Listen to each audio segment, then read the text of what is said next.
So today we're gonna start off our 3-day event. It's gonna take this afternoon, tomorrow afternoon, and on the 15th, the whole day. So it's gonna be a very tight schedule. So on the 15th, the jury will choose the winners of the awards. So the afternoon of the 15th of December will be dedicated and be focusing on awarding.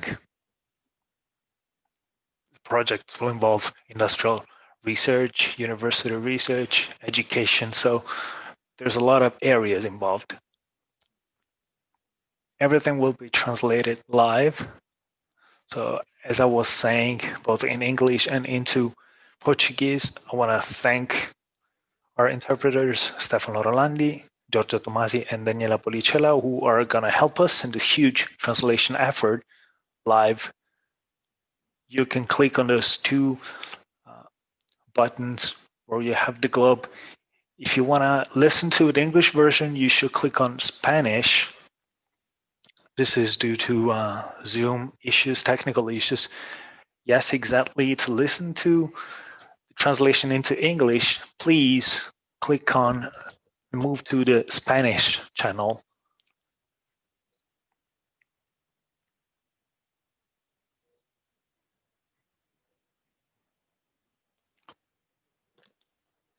So again, if you want to listen to the English, click on Spanish channel. So my name is Marcelo Balzani. I haven't introduced myself yet. I play several roles. Right now, I'm one of the co-directors of the summer school, but I'm also the president of the cluster builder. And also I'm the professor at the University of Studies in Ferrara. University collaborates with the Interreg in the 2020 program on research. So it's a sharing effort. I'm going to be the moderator for these 3 days. And we'll also follow the awarding ceremony because Cluster adopted this award. We wanted to do it within our trade association, which has 100 members, entrepreneurs, but not only that, also research centers and education centers. So we want to reward actual cases and practical cases. So today's day will be focusing on the governments, so on the tools. Today with us, we have colleagues from different ministers, Minister of Transport, the Minister of Cultural Activities. There's going to be exchange between regions, Lombardy, Emilia-Romagna, and Piedmont region. So we wanted to listen to major figures in terms of the responsibilities within our world and the world of digitization. This topic will be a hot one for the years to come. So before leaving the mic to our speakers, we have Stefania Leoni together with us. So she is going to say something about the Interreg fire spill project, as we have connections with our friends from Croatia who are leading partners of governance strategy, because the core of Interreg is governance connected to risks and resilience and government policies on the problems we are experiencing right now. So I want to leave the floor to Stefania to dive into this kind of overlapping of topics, which I think it's the key issue. Stefania, to you. Thank you, Marcello. I want to join you in thanking all the organizers the Build Cluster, the Emilia-Romagna region, who are participating in this event. Together, we have decided to join in this day, which is maybe the most fruitful event, because although this is a 3-day event, today we want to talk about governance and European projects. I bring you greetings by Caterina Brancaleoni. I don't know if she's going to be able to connect with us.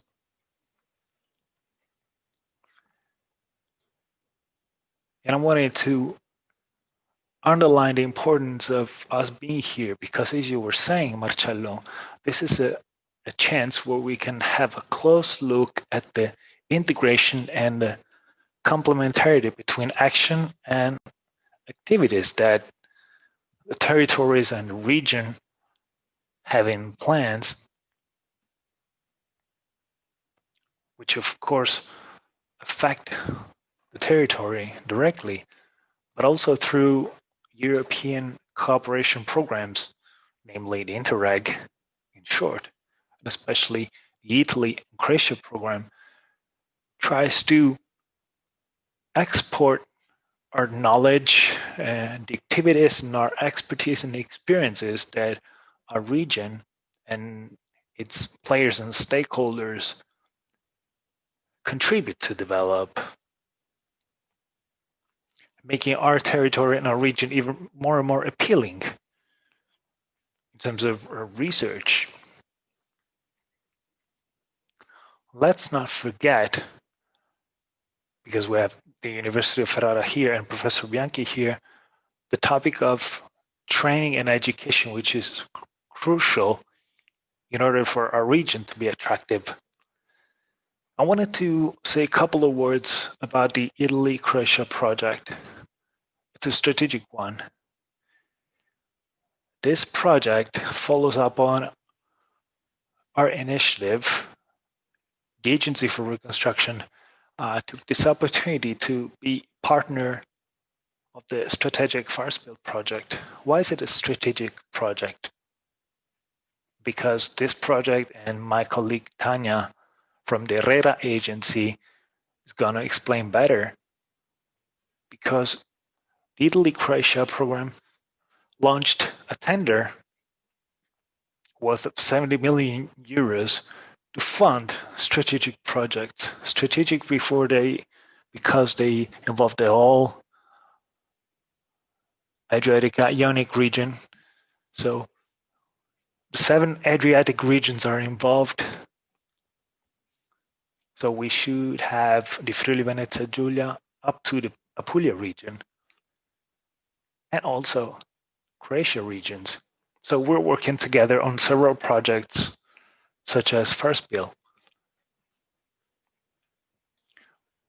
Remember that this budget for this project is about 15 million euros. And it's quite large in terms of geography and extension.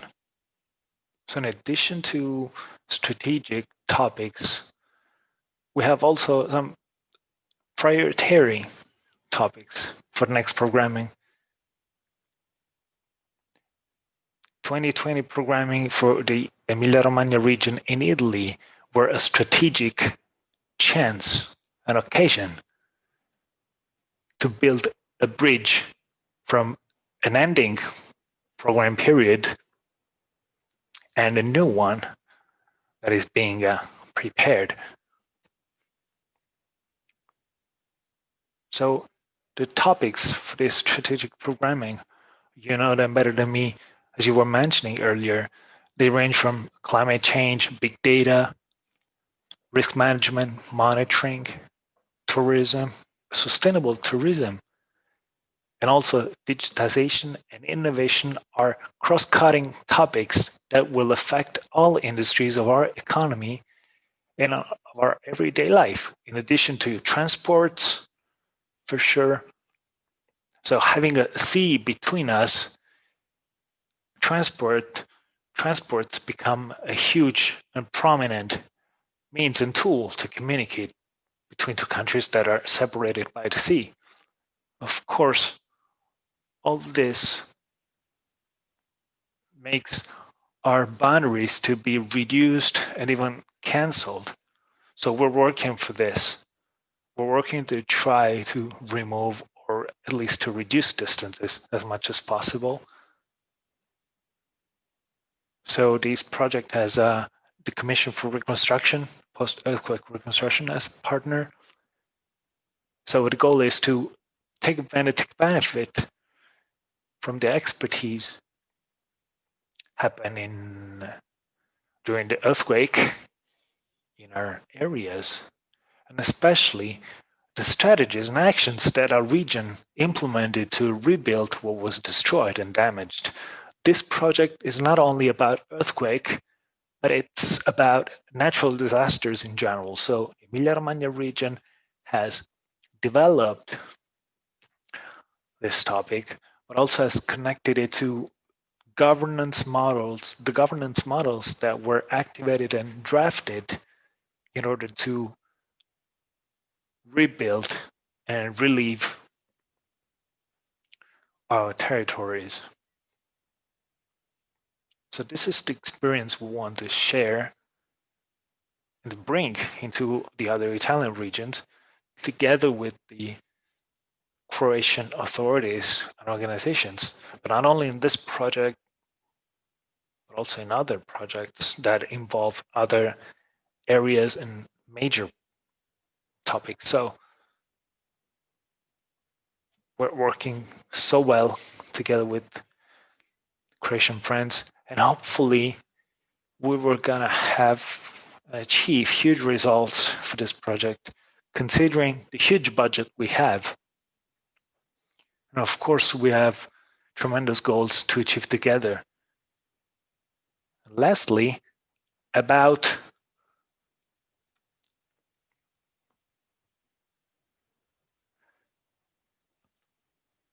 I think we should enhance this as much as possible.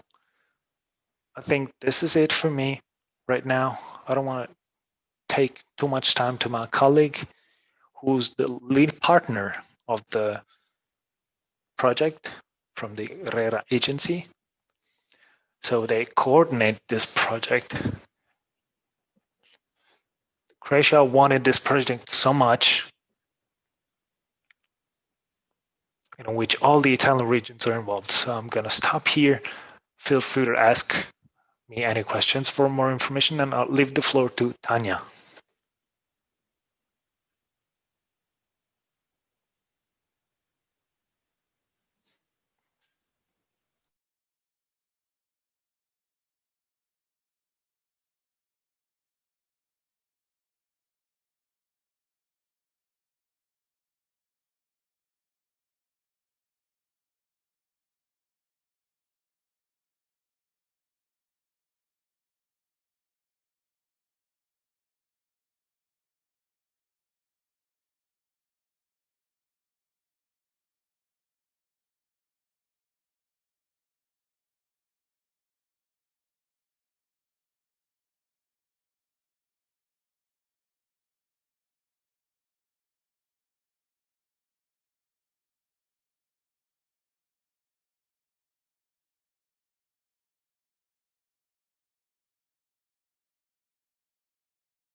Ok.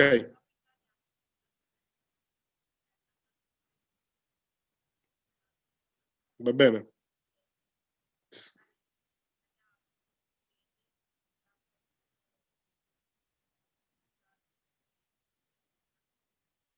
Ok.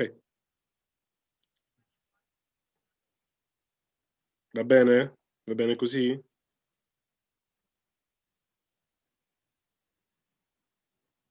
Io sento. Voi mi sentite?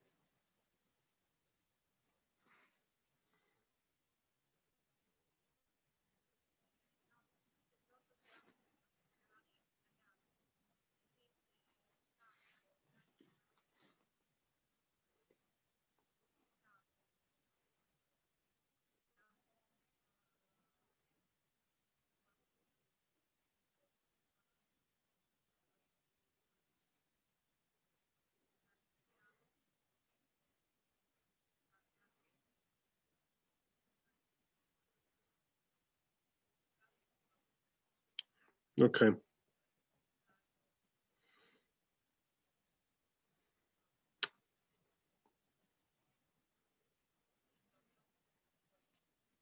Io sono... Sì, sì. Io sono sul canale spagnolo, mi sentite? Mi sentite?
Il partner principale di questo progetto è l'istituzione pubblica per il coordinamento e lo sviluppo della contea di Spalato e Dalmazia. Abbiamo già parlato con Stefania e gli altri 14 partner di progetto sono greci e italiani e la durata del progetto di 33 mesi e il valore totale è di quasi 16 milioni e mezzo di euro, quindi è un progetto strategico.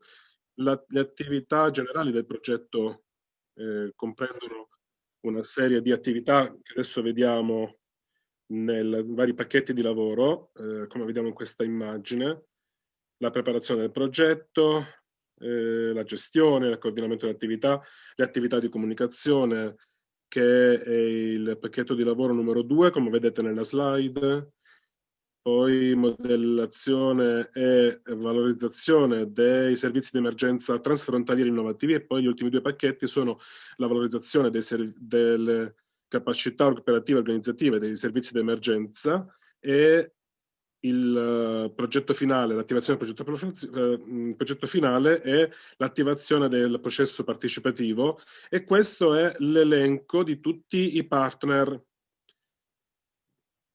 Conoscete già i partner principali e qui vedete anche gli altri 14 partner di progetto che sono ovviamente delle regioni costiere italiane e croate. Sono 8 partner italiani e gli altri 6 partner sono croati.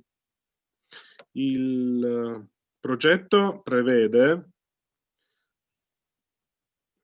l'acquisto, quindi la fornitura di attrezzature di emergenza, di veicoli sia terrestri che marini, unità di controllo di comando, sistemi di comunicazione e la creazione di un centro per formazione avanzata per lotta contro gli incendi e la tutela del mare nella contea di Spalato, ma anche a Dubrovnik, e questi due centri croati creeranno una collaborazione transfrontaliera permanente con Belvedere, con il partner di formazione Belvedere di Fabriano nelle Marche, che migliora anche la sua infrastruttura sulla base di questo progetto. Significa quindi che il partner italiano, la Regione Marche, migliorerà anche la sua infrastruttura esistente grazie a questo progetto. Andiamo avanti con gli obiettivi del progetto e con i risultati principali del progetto. Prima di tutto, il progetto FireSpill ha come obiettivo principale quello di migliorare la capacità dell'organizzazione di fornitura di servizi di emergenza e di cittadinanza per affrontare in maniera transfrontaliera le catastrofi naturali e causate dall'uomo nel bacino dell'Adriatico, diminuendo l'esposizione della popolazione agli impatti dei pericoli e l'aumento della sicurezza del bacino adriatico italiano e croato, migliorando le misure e gli strumenti di prevenzione e gestione di emergenza.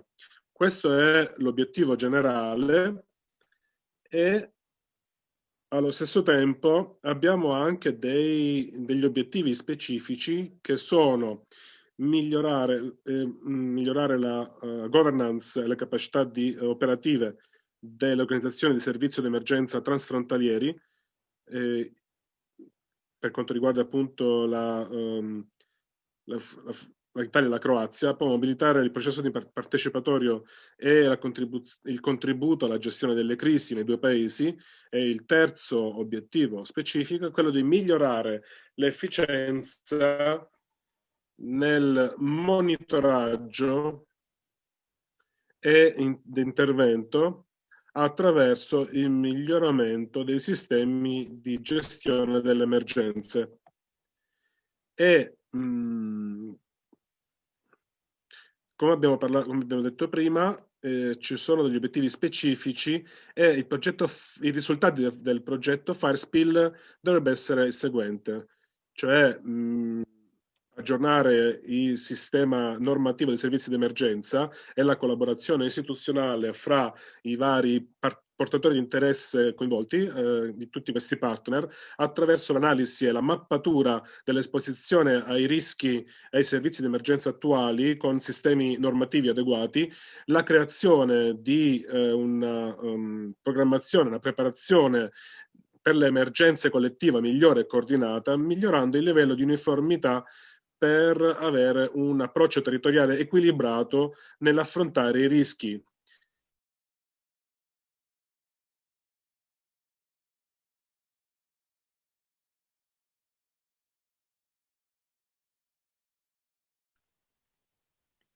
Bisogna anche migliorare la sensibilizzazione e il comportamento dei cittadini attraverso azioni di partecipazione, aumentando il livello di coinvolgimento della popolazione nella prevenzione, nel monitoraggio, nella gestione delle crisi.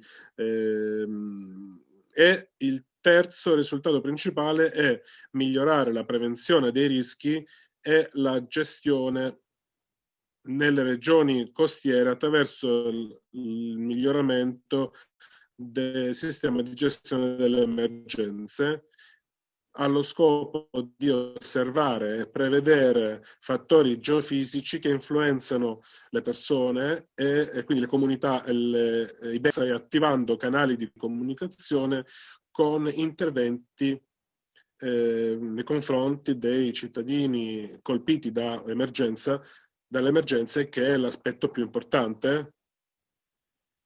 Questo risultato e il suo effetto moltiplicatore porta ad una serie di azioni specifiche per ogni rischio, quindi ogni rischio deve essere analizzato correttamente. Infine,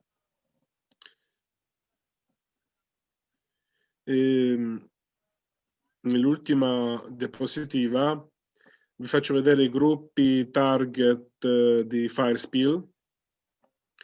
I gruppi target sono il pubblico in generale, poi gli enti, le autorità e gli enti a livello locale, regionale e nazionale, i servizi di emergenza e i centri della Guardia Costiera, organizzazioni non governative, centri di educazione e di formazione, università e istituti di ricerca.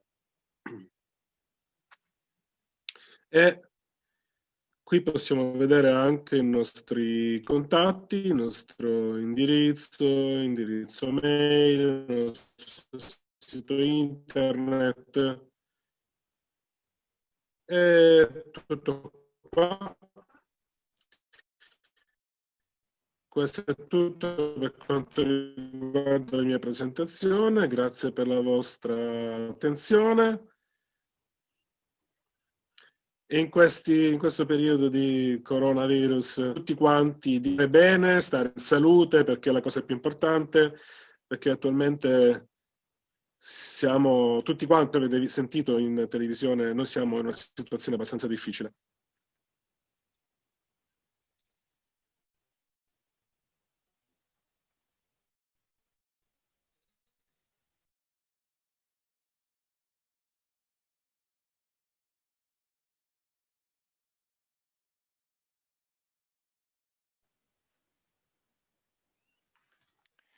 So cross-border cooperation has become crucial, especially developing the digital environment and sharing procedures and sharing and defining procedures.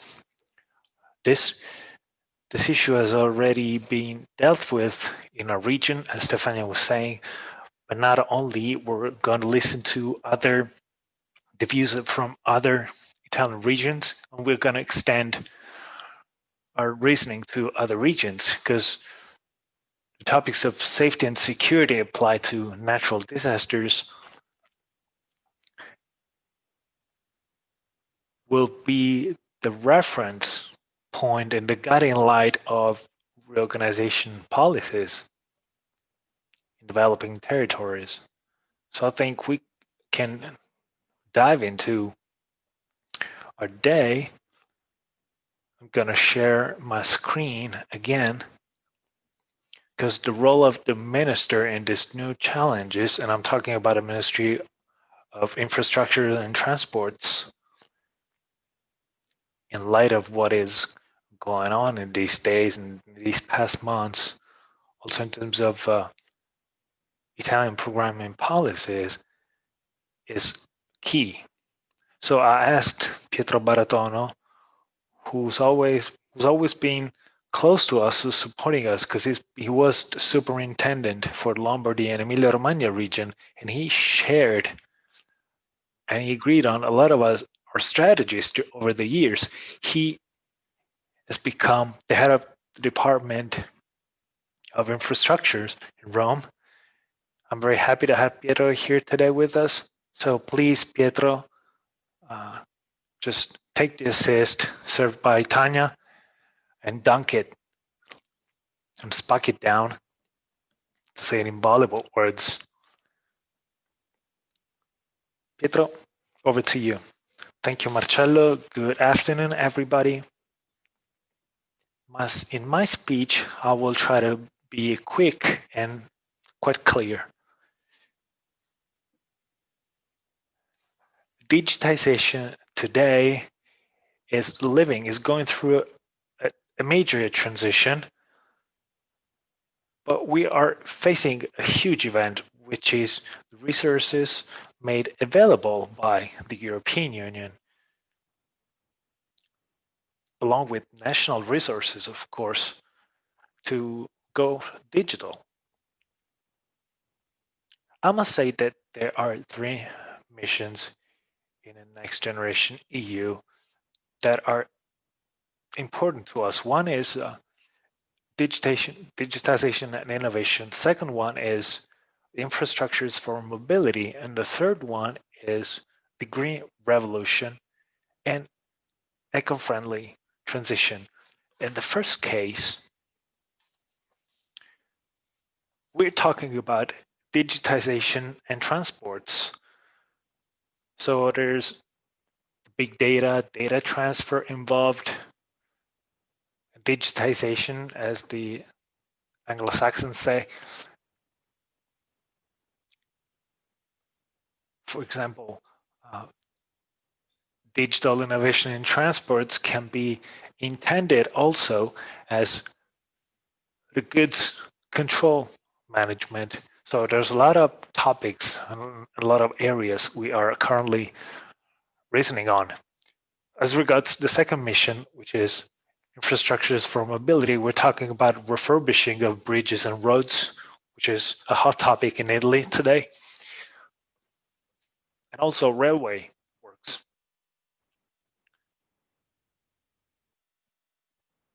We should consider all the regulatory actions we're implementing right now, starting from the guidelines to register and classify risk management, safety assessment, and bridge management, and of course tunnel management as well, tunnel monitoring. And I'm talking about the so-called Genova Decree, which has introduced the INOP platform to manage infrastructure data. And then the decree that is being discussed and is about to be approved about experimenting and testing the new guidelines on bridges. As regards the third mission,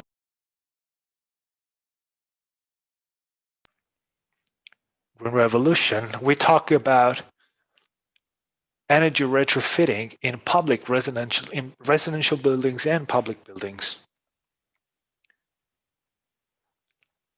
So designing should all be digital, and this should be read and analyzed along with the ministerial decree that was published about 15 years ago about quality of living, where all the towns with more than 50,000 inhabitants will submit proposals to us, and there's a budget of 150 million euro. So this national resources, which, for example, for bridges, there's an ANAS decree worth 3.5 million. We have other billions of euros for provinces. So generally, to this, we should add the European Community resources. So including national resources and European resources, we're talking about 30 billion euros. Works and infrastructures and systems conceived, designed, and operated with digital instruments and methods.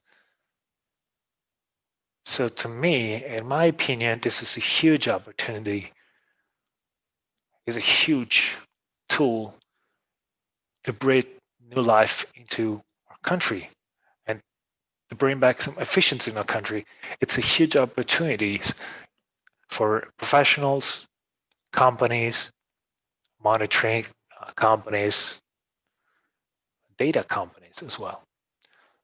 So to me, we're going to assist a huge change when all these resources will be deployed, and a change will be in terms of how we understand and we conceive public works. So how should we manage this process? Well, our country has a flaw. Among the many flaws and many strengths we have, of course, our legislation is quite complex and burdensome.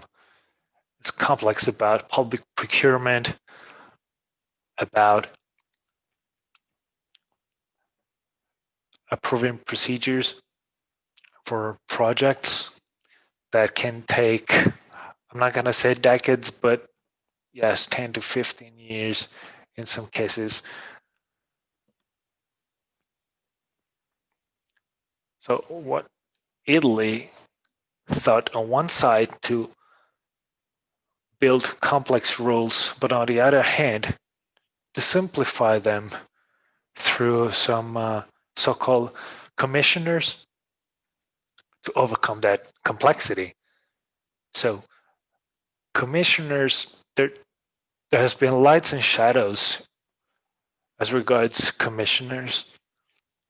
Many of the commissioners appointed as supporters to public administrations were a failure, basically, were disappointing because they didn't bring any results. The Expo model commissioner, so with broad delegations and powers, was something that turned out to be quite positive because it has introduced a project management based system as shown by the works that were completed within the deadlines. Then there's another commission and management system approach, which is quite fashionable right now, is the Genova model.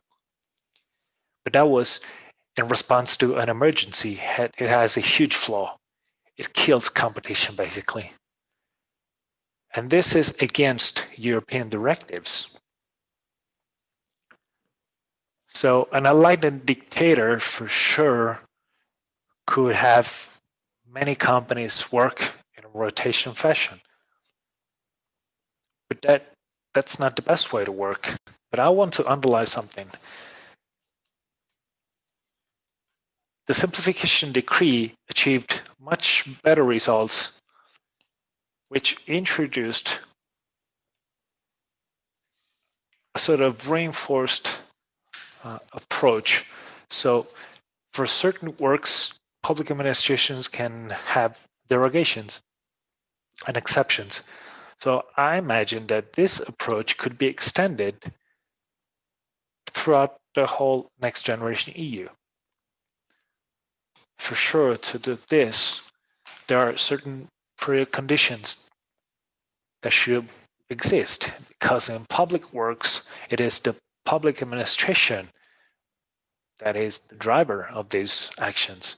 So most importantly, we need to acquire tools and instruments, but this is the easiest thing. But the most complicated thing in our country is organizing the commissioning bodies. So the organization of commissioning bodies in terms of process. What does this mean? It means that we need to start designing and conceiving works in terms of project management. So as a project manager would do, so we should define some guidelines, and I'm going to show you some of the guidelines I drafted when I was the superintendent to public works. So for example, we drafted, as Italfair did as well, and some other huge organizations did as well, we drew some guidelines for the digital management of public work construction. So this system, this organization system, is quite remarkable. And because among other things, as you can see here, you have specifics about the wording of the works. So it's all written, it's already there, it's everything organized. So it's only about adjusting the tender to every work.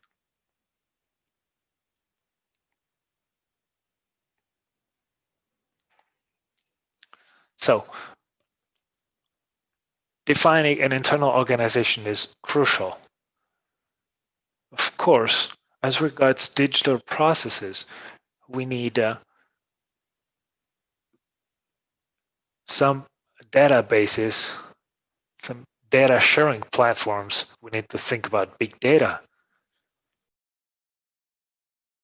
It means that in addition to introducing in public administrations of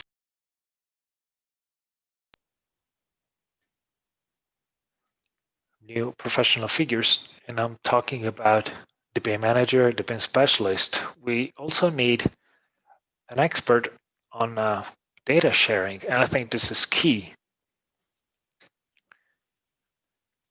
because the sharing environment for each commission body should be one and only, where all the works are managed. So the third key point, in addition to instruments and organization, is education and training. We have a desperate need of education and training. Also because the quality, but also the age of our public officers is quite high. Quality, I would say, average, but for sure, the age is very high. And we cannot even say that the number of public officers is are higher than other countries, because that's not true. Because just to give you an example, I had some figures here. We have about 60 public officers per 1,000 inhabitants. In Norway, there are 160 public officers. In France, there are 90 public officers. In the United Kingdom, there are 80 public officers. So it's not true that we have many public officers. The problem is that the idea of privatizing public institutions and public administration is not feasible. Of course, we need to streamline public administration, but we should keep the capability and the ability to work and to design strategies. And for this, we need skills and competencies. Hence, we need training and education. So group training, and here we have the Article 7 of the Simplification Decree, which introduces some resources, I think 7 million euros to run national courses. Then we should reform bureaucracy. We, as Italy, as our minister, we submitted some sheets for the digital upskilling of public administrations. I think this is important.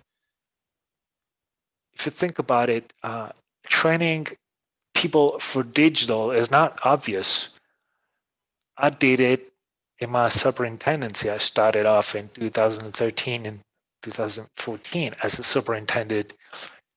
There was nothing at the time. It was complete blank in terms of experience in this field. But very slowly, as time went by, doing masters, giving motivation to my bosses, my officers, we did something exceptional.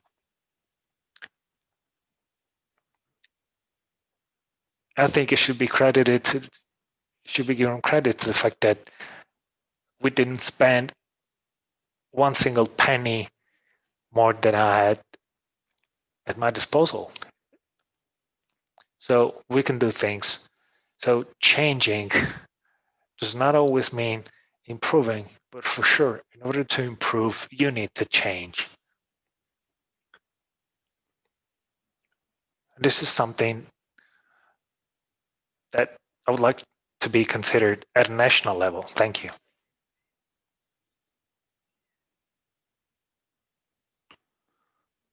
Thank you, Pietro.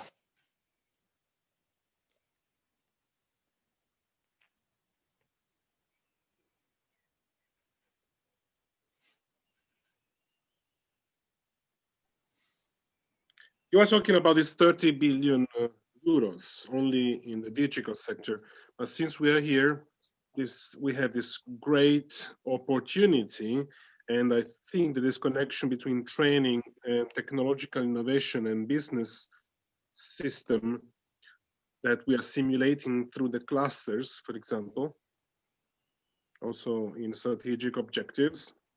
This is an example of how, with resources, we can create multipliers of result value in regional systems. So I asked Laura Moro to wait a second, because I think that Patrizio Bianchi now can say something crucial. You were mentioning big data. Patrizio Bianchi is a professor at the University of Ferrara. He also plays an important role in the region. He's also in charge of training.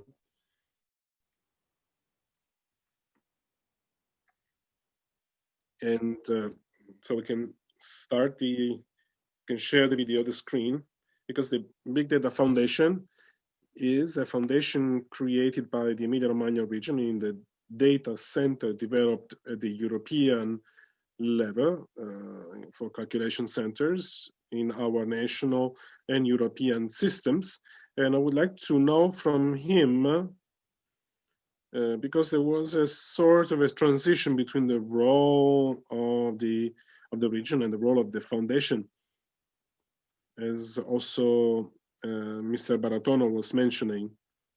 This shows that in Italy, sometimes we need time, but we are able to organize things. So please, Patrizio, you have the floor. Yes, I'm do a follow-up to what Mr. Baratono just said. Very briefly, Bologna has always been the place where the ability of scientific supercalculation have taken place in Italy. Since 1960, when in Bologna, a machine from an Italian agency was placed, then the National Institute for Nuclear Physics, and then CINECA, which is about scientific supercalculation, uniting all Italian universities and research centers. In this framework, in this important picture, we thought it was necessary to give and capacity to organize this. I remember then that in Bologna, we have 70% of big data, and big data is not only the ability to put the data together,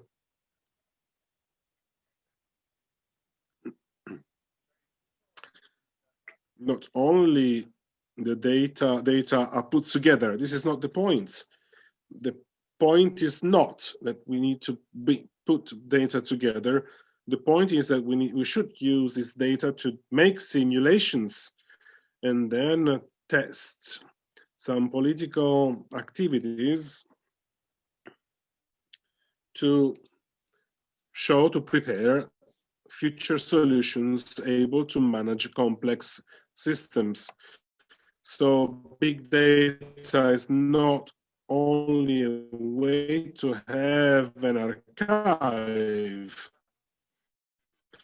It is not only a data set. The big data is the way to use this data to do something that cannot be done in any other way. I mean, preparing, checking, assessing solutions which are not possible in realities. So by definition, big data requires artificial intelligence. Also because we manage very complex systems. To give an example, when we have to combine and manage a system with climate data, climate and weather climate, like transformation of an urban context related to climate, or what can happen in the case of an earthquake, or in the case of a flood, for example. So the use of big data is not only a way to rationalize something that cannot be done in a different way, but it's the ability to use data to find and check solutions that we cannot have in any other way. Based on this principle, we tried to extend the game, and it was done by creating a big data association, which includes the ability to manage supercalculation by the national research centers like ENEA, which has a center near Rome, then the Italian Center for Climate Change based in Lecce, the CNR with the offices around the country, and the National Astrophysics Institute and Geophysics Institute and Volcanology, and as well as the national agencies. With this team and group, we applied to receive the calculation and simulation center of the European Agency for Weather Forecast. So European Center for Medium Range Weather Forecasting. This agency includes 31 governments. These governments actually use weather data, which which are not always important about what happens in 3 months, but also the next day. So it's very important to manage all civil protection emergencies. To give an idea, when an airplane takes off, this airplane cannot take off without a weather forecast. Also, starting from the current situation, we moved forward. In fact, in Bologna, we could locate a high-performing computer called Leonardo, which is the largest supercomputer in Europe. It starts it's part of the network from Barcelona to Helsinki, including the European Calculation Center in Bologna. So in a specific location, we have 2 of the largest machines in the world and 2 of the most important functions. One concerns weather, the other, Leonardo, managed by Cineca and IFN together, manages all complex systems from health to justice to mobility and circulation and civil protection and safety. So in Italy, we will have the largest calculation capacity on which the European Union has ever invested. It will be available by 50% in Italy because 50% is available to the rest of Europe. So not only a center which is not only for our region, not only for Italy, but as Mr. Baratono was saying, how can we do it? We do it if you have the tools, because big data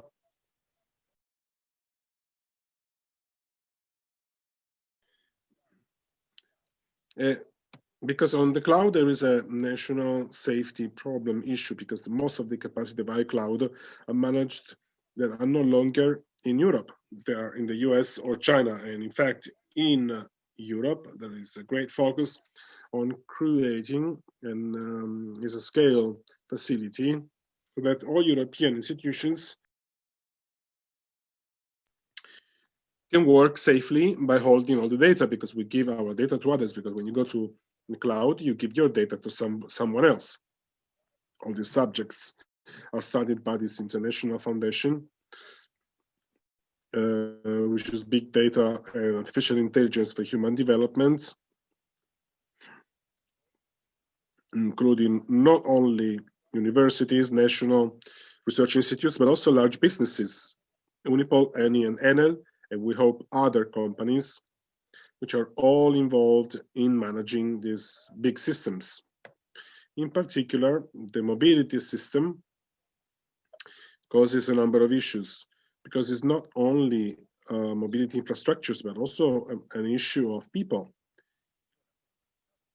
So in other countries, different choices were made. For example, the system of the metros in London are managed by a private operator. I think that in Italy, on the contrary, we should have a system including everything we have, because Italy has the largest supercalculation systems in Europe. We have very large centers working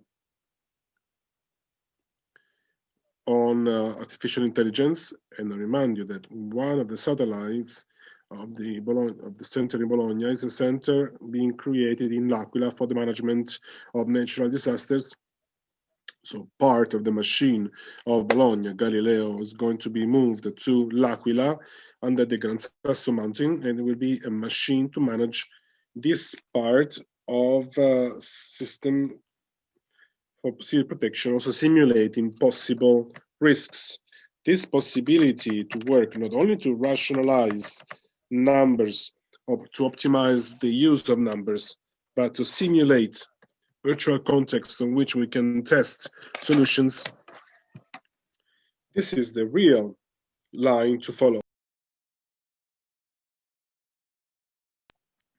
And I think Mr. Baratono focused on something very important, which is people. We have very large machines. I'm not sure we have the abilities to manage them properly, and I have no doubts about that. Please remember that the European Commission assessed, evaluated the human resources, digital human resources in Italy.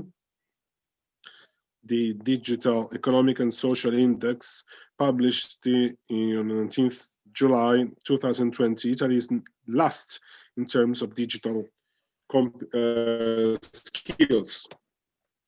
And we know very well why. We know why. Because essentially, when we have to come out of the financial crisis in 2009 and 10, we had the problems obviously with the spread. Public spending had to be cut, and when cuts were made, they were made on training, education, and research. So this is the situation now. So I'm sure, and I share what Mr. Baratono said before me, that on one side we have a problem of big data, a problem of machines, but also a problem of people, and the problem of adaptation within the public authorities, and also within the Italian production system. So I think that the problem of people is one of the most important issues. I want to finish with one consideration. All the institutions I mentioned before are more or less part of the projects Stefania Leoni was mentioning at the beginning, and especially these projects of bringing back locally all these abilities is the main challenge, I think. In particular, I want to mention this part concerning Italy and Croatia. The upper part of the Adriatic is quite a sensitive area of the European. The Southeast Gate is essentially the most critical part of Europe. Also, from the political point of view, so all the area facing the Mediterranean is the most sensitive part. In Italy, we have great capacities. I remind you that within the Sineca, we have developed a virtual model of the bottom of the Mediterranean Sea. I remind you that the CNR has developed a virtual model of the Mediterranean. I remind you with the CNWF, you can have a virtual system of analysis of the entire sky of the Mediterranean, but all this has to be brought together and have people who are able to use these possibilities. So on one side, the operation we're doing that Stefania Leoni was showing earlier, which is an intelligent and careful use of European funds for local cooperation and activities carried out in Italy for placing the super calculation systems, and the need that we have to train people in real time. And this is a challenge behind the recovery fund. And I want to say something about the recovery fund, something striking me. In Brussels, people are talking about next generation plan. In Rome, we're talking about recovery fund. So this linguistic diversity may contain a division. These funds are not to repair the past, but they should be used for the future, for an improvement for the future. So that's how big data should be used.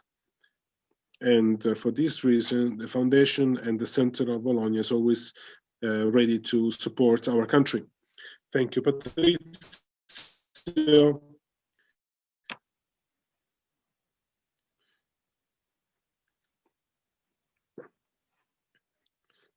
Your contribution is perfect for our day. Thank you very much.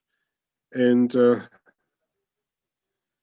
I had no doubt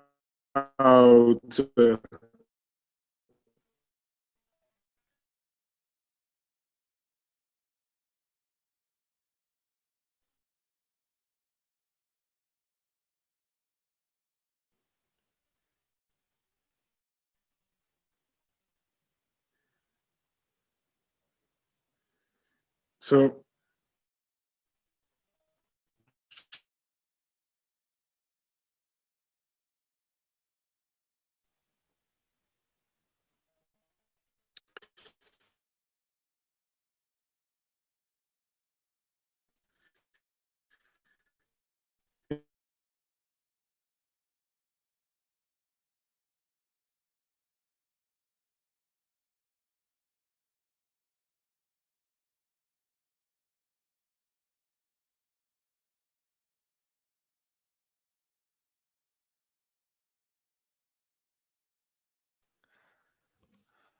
So now because we created this 3-day event to share our views, again, this is a training and education moment, so we are expanding our knowledge.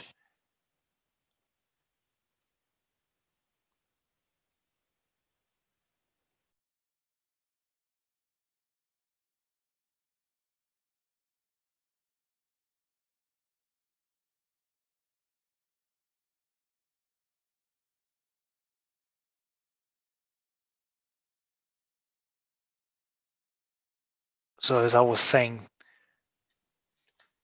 the International Summer School was based on the same idea.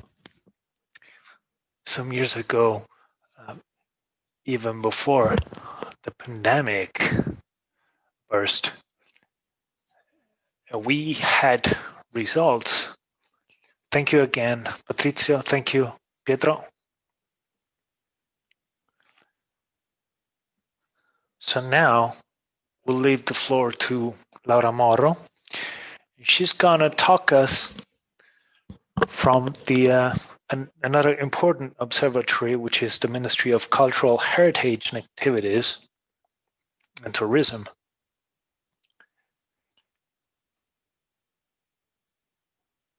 Laura again had like a moment where we collaborated together. She kind of got to know the territorial reality in Emilia-Romagna, and now she went back to the Central Institute for the Digitization of Cultural Heritage. So she's got a huge role, a major role right now. So please, Laura, share with us your view about this topic, which is something peculiar to Italy, but not only that, which is cultural heritage, which is being involved in digitization processes. Laura, you're live. Thank you. Good afternoon, everybody. Thank you for having me. I'm very pleased to talk with you because one of the flaws that central administration has is being detached from local territories. But now I have all the situations perfectly clear in mind. Yes, the Central Institute for Digitization of Cultural Heritage is a department of the Ministry of Cultural Heritage and Activities and Tourism that was established to coordinate the policies and activities involved in digitization of cultural heritage. In this first months, as I met a lot of interlocutors, I met that all of them had a different idea of what cultural heritage digitization should be.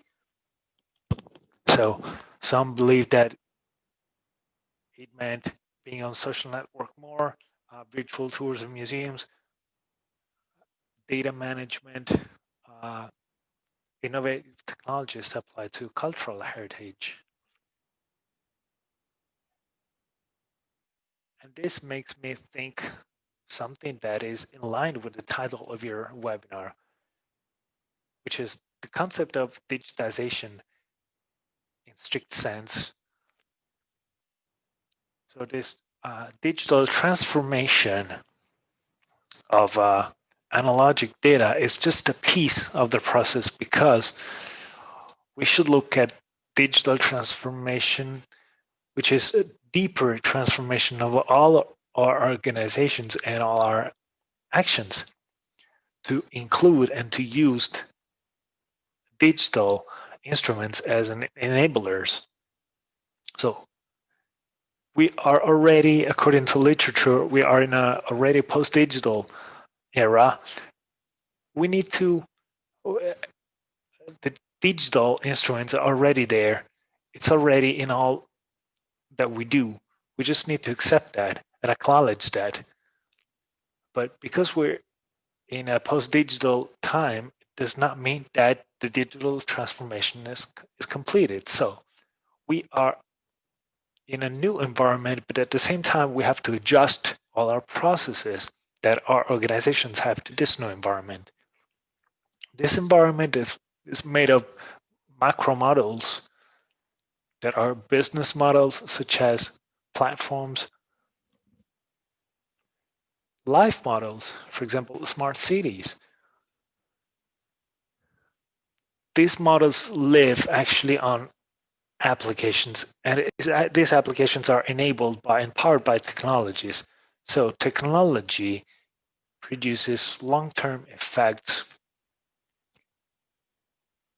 when these technologies are actually adopted. And I mean, when we are actually experiencing and in the face of a true digital transformation process. So this introduction is needed to identify the cultural heritage picture. So digital transformation of cultural heritage is in progress. There are a lot of initiatives, both on the local level, and I mean in different cultural institutions, in different sectors and industries on certain types of cultural heritage. But what is still missing is like a bond, which is a common and shared strategy and vision, a common framework that includes technologies, but that does not start from technologies. Because cultural heritage is still suffering an approach that stems from technological tools. There are a lot of organizations and companies that come to us and propose something that is innovative, but that is not actually innovative, but we are lacking a complex vision. So we need to establish this framework, which is made of policies and rules and of course instruments. So I will try now to define this strategic vision tailored on the topic of this seminar, which is a specific section of cultural heritage, which is the built heritage. The concept of cultural heritage is huge, includes all types of heritage, both tangible and non-tangible heritage. So it involves all aspects of our life. But although the built heritage is limited, it affects a lot of our actions and policies. When we talk about built up cultural heritage, so basically historical factories, we should consider two levels. One level is the life context, so cultural heritage as context of life and also as containers of culture. We constantly interact with our life environment, which means that we exchange a lot of data. But this is also an interface to history. So these two dimensions that produced also digital processes are part of the same thing. So we are leading two macro trends. One about smart environments and also so historical factories and cultural heritage should be smart, meaning that they should be able to exploit all the technologies that allow the environment to interact and exchange data. So on one hand, there's this huge trend of smart cities, but we should also consider another trend, which is accessibility to data, accessibility to knowledge of cultural heritage. Exactly because historical factories are like a portal, an interface to our history and our memory, which would take a whole webinar, but this is not today's point. So there are different applications that allow us to merge these two models and these two trends. there are several apps. The BIM, for sure, is one of the applications. I'm not an expert of this, as you are, but for sure, BIM is an application that allows us to govern and control and manage a part of a problem. And what that we could simplify in a word as digital library, which is the world where all data of cultural heritage interact are made accessible and usable by the public for study, research, and personal development activities. So we have these two worlds that right now are managed and governed differently because they refer to, they pertain to different fields, also in terms of university and organization of public organizations, but we cannot tap their full potential if we cannot share the information between these two worlds.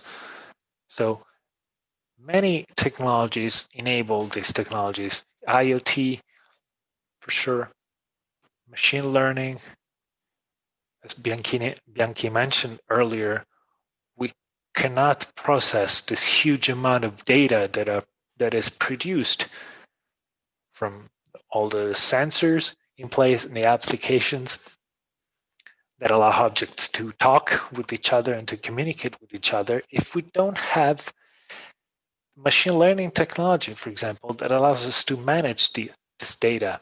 And to this, we should add all our background of 150 historical knowledge that has grown over the studies, which has not yet taken the opportunity to take benefit of these technologies. And I agree with Bianchi. The two main topics that we should focus on are for sure big data and also cloud, intended in a broad sense. And I'll give a short comment about cloud. So the infrastructure that allows to organize and query and interpret and view this data. So these are the two topics that we should be discussing about that bond these two worlds together, these two worlds that have been separate and detached so far.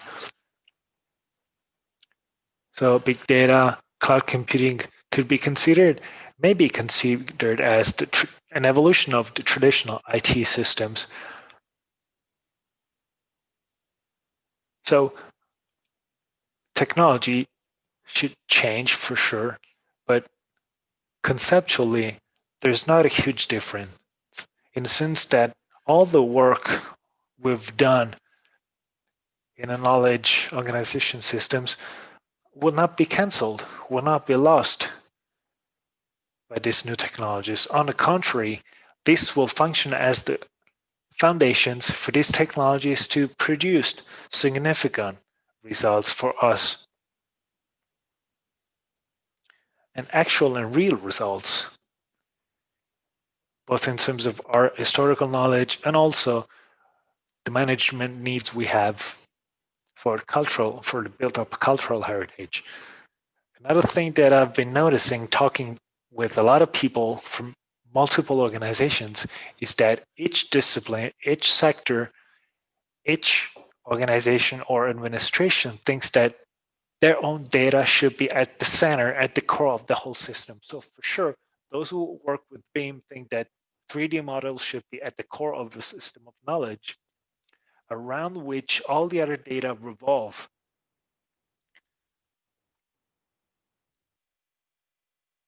That are related to historical factory. Art historians, on the contrary, think that there are different data that should be put at the center of the picture, around which all the rest of the data, and I mean environmental data, structural data, revolve around. But the core of the system should be the reconstruction of the history of the factory. So all these positions are correct, are right. The point is that every discipline and every operator has to have a model of representation of knowledge that is strictly related to the role. How do we solve this, though? So far, we used duplication of data. So data had to be duplicated according to the different sectors and disciplines. So if we now manage to switch to logic systems rather than physical systems, maybe we can find a solution. And I'll make myself more clear. I think data should be collected and structured based on shared models in common infrastructures. And then the logic interfaces will allow to build knowledge base in architecture that are useful for our work. So if I work in earthquake risk, I need to see certain data and view data in a certain way. If I work in environmental sustainability or energy sustainability, I need a different structuring of data, and also accessibility, program maintenance, but also urban history. Major historical factories are a pivotal point for urban development strategies. So the idea that we're working on is building a common vision, first of all, but then also we're trying to build an infrastructure, and I mean a physical infrastructure for sure, like a shared infrastructure, because there's a lot of participants in this infrastructure, to gather, collect, and long-term storage of this data, and to expose and make this data available so that other applications can use this data and access to this data. So this structure will be powered by cloud. We can't think that there's no IT system that can manage on their own all this data. So this data will be widespread through the APIs, and then we will build services, interfaces according to the needs of the people working on cultural heritage.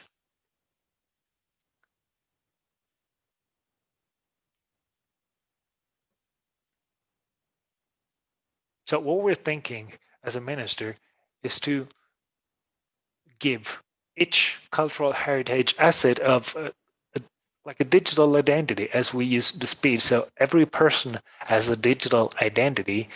So the SPID service is a service through which users can access public administration functions. So every cultural heritage asset will have an identity connecting the physical environment to the digital environment.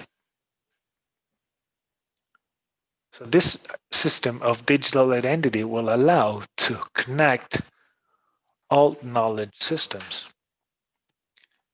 For sure, data should be valuable, of high quality and well structured, because big data means a lot, but it won't make any effect if data is not well structured. So here, competencies and skills kick in.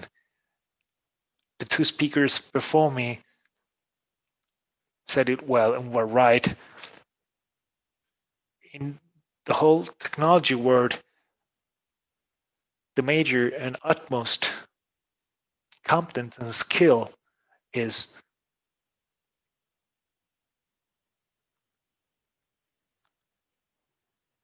domain skills.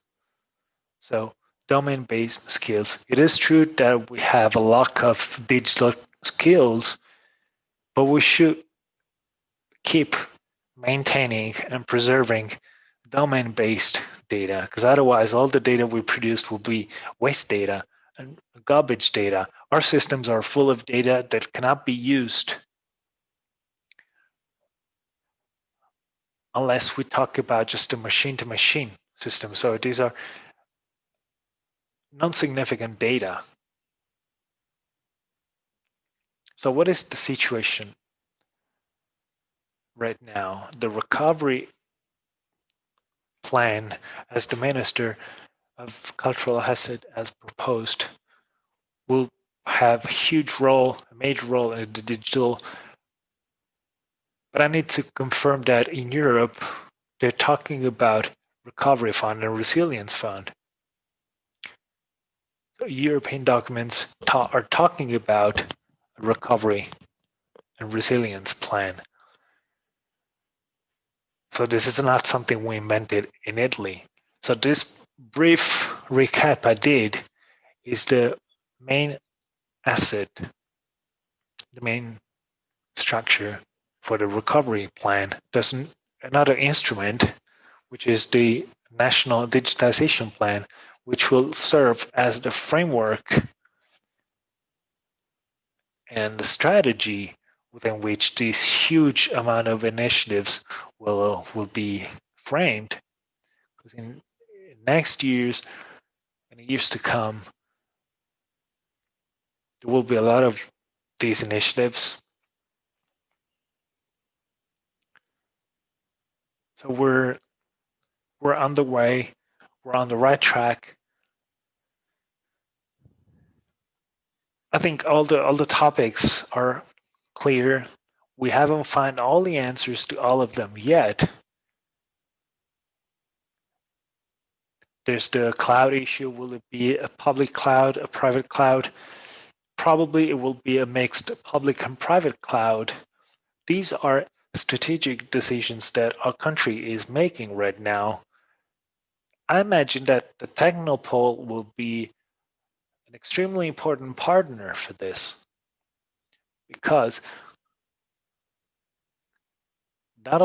cloud is not only, when we talk about cloud for public administration and research, we're not talking about the cloud as we currently use it in our smartphones, where we upload data on Google Drive or Microsoft or Amazon. We are talking about a cloud that keeps software. Everything has to be integrated in the form of services. So it's a huge game we're playing as Europe. So these are strategic decisions. From these strategic decisions, we will see how the different structures that the different industries will implement and use. I will stop now. If there are any questions, feel free to ask. Claudia, please keep an eye on the chat so that if participants want to ask some questions, we can do. Thank you, Laura, especially for giving us. So this shift from physical to digital systems is crucial.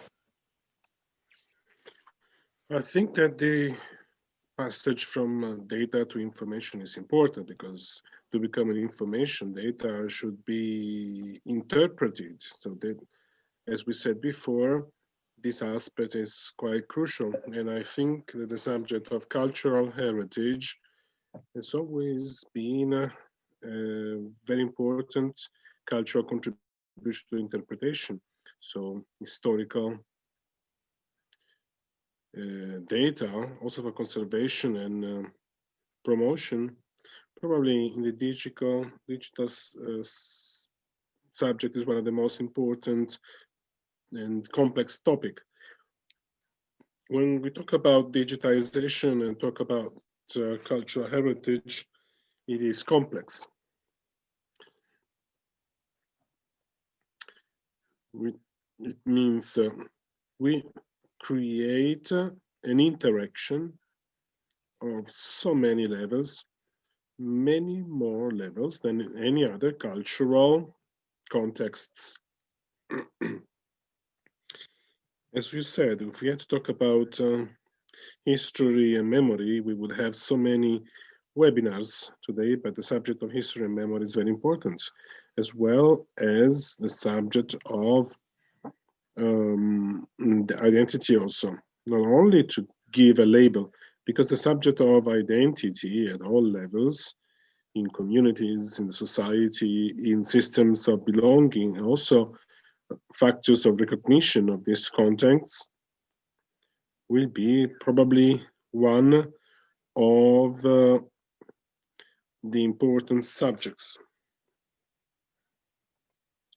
This is quite a complex system, and it seems easy in the technological aspect if we apply it in culture. Equal or different is very different to translate, maybe through a technological interpretation which must be consistent with the logical, not only physical system. So I think it's very interesting. What you told us is a great challenge. It is the heart of a large opportunity for us. So thank you for being here, for opening our webinar. We know that your ministry has always supported the researchers, and I hope you will be there for the development of other initiatives.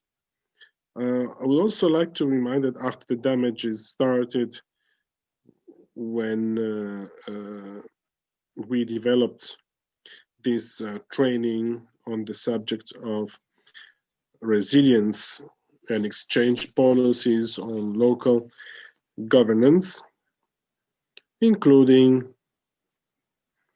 a big chunk of our knowledge developed within the ministries as well as the agency. So universities, ministry, and agencies are the two souls of this process. So we're very happy that you're still here in this role. Thank you, Laura. And now we continue because we're now going towards the regional systems. We said that apart from the joint work with the regions, also related to the Interreg Italy-Croatia and our projects, we wanted also to work with Piedmont and Lombardy, which are quite special observatories. So I asked Mrs. Anna Osello, who is a member of the Strategic Committee for Strategies of Innovation with the Polytechnic School of Turin. Anna Osello is a colleague who has worked with us also for the digital prize in BIM. So she participated in our national adventure also for innovation and testing. So we asked Anna Osello to give us her perspective and judgment from the point of view of the Polytechnic School of Turin, which is not a comparative framework of the city of Turin on the region.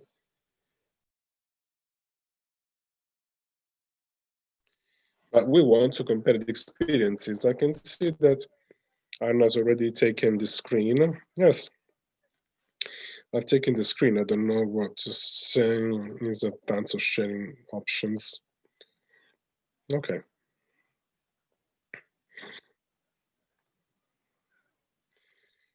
So I'm out of my sharing, so you can use it. I can see it very well. So I give the floor. That would be Fabio Germagnoli, who will give you a very special point of view of training the youth center. So we're going to change a little bit in these two presentations. And we also have case studies, and I hope that the two previous introductions were useful.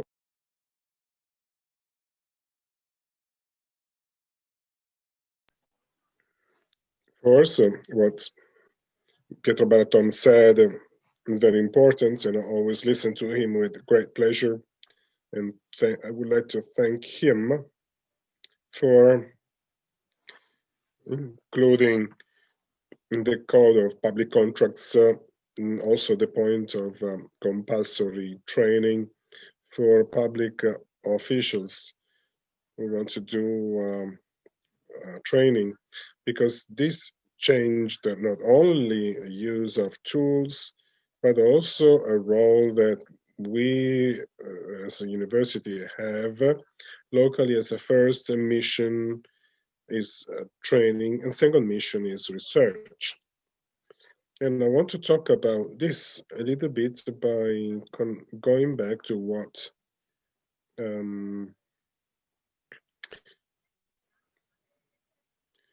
Mr. Bianchi said. Mr. Bianchi said before.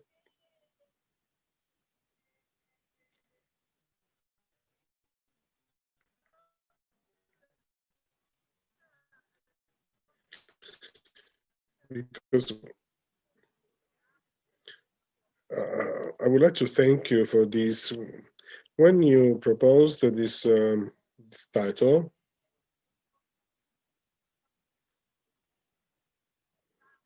I panicked a little bit. So I said, what am I going to speak about? Then I thought, I can only speak about what I know, what I know, what we do in our university about research and training. And this is the subject of our presentation, of my presentation today, which is based on my experience on BIM. Marcello, I'm sure you remember when I talked about BIM in our conferences, our colleagues looked at me as if I was a Martian. So now I'm not afraid to hear about machine learning, big data, smart cities. Not because I can manage all this, but now I know what I can ask them, what we need also in terms of digitization of building heritage.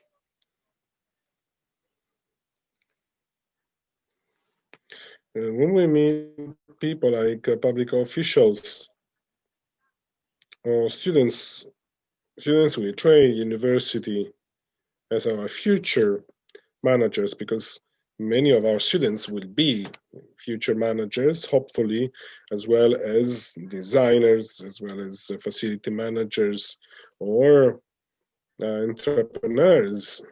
I always talk about the difficulty in digitizing building heritage, giving a level of a proper level of reliability to individual data, because it's true, we have all technologies that can help us, but sometimes the culture of data is missing, as well as the culture of sharing data. This is missing. And these topics are very important, which are included in the overall subject of governance.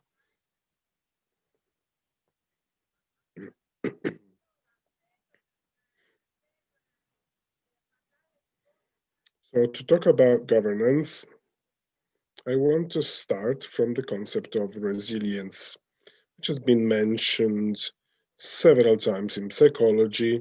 It means the ability to react in front of traumas, difficulties, etc.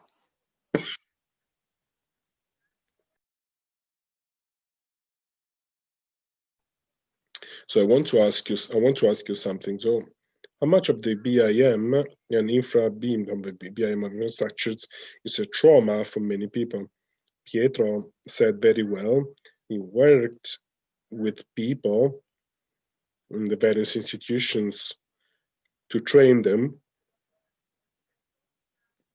But I'm sure that for many of them, this transformation on BIM, on infra BIM is traumatic.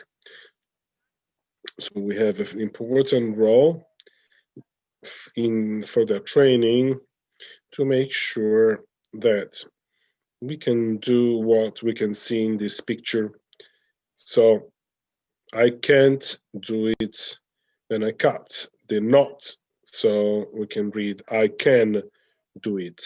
Because of course, when we work together, any trauma like BIM or infra BIM can be faced. So what have we done? What have we done in Turin? Of course, I have the observatory of the Polytechnic School locally. I have not done research to tell you how many BIM calls have been published, by whom, how they were developed. I think this is not relevant now, because we have already traced the road. We're going towards public authorities launching projects in BIM because they want to or they have to. So I think it's important to tell you about our work method, which was organized with a full approach, starting from the 3 missions of the universities, which is teaching, research, and technological transfer, with a region, with the municipality, and the board of engineers, and the board of builders, as well as many other institutions or private businesses. We tried to adopt a methodology which is both top-down and bottom-up, because we know from literature anything imposed or requested cannot work perfectly. So trying to bring things together can bring the best results. And we have done it to introduce the BIM and infra BIM in the knowledge of people who are somehow being trained, or people who are already trained.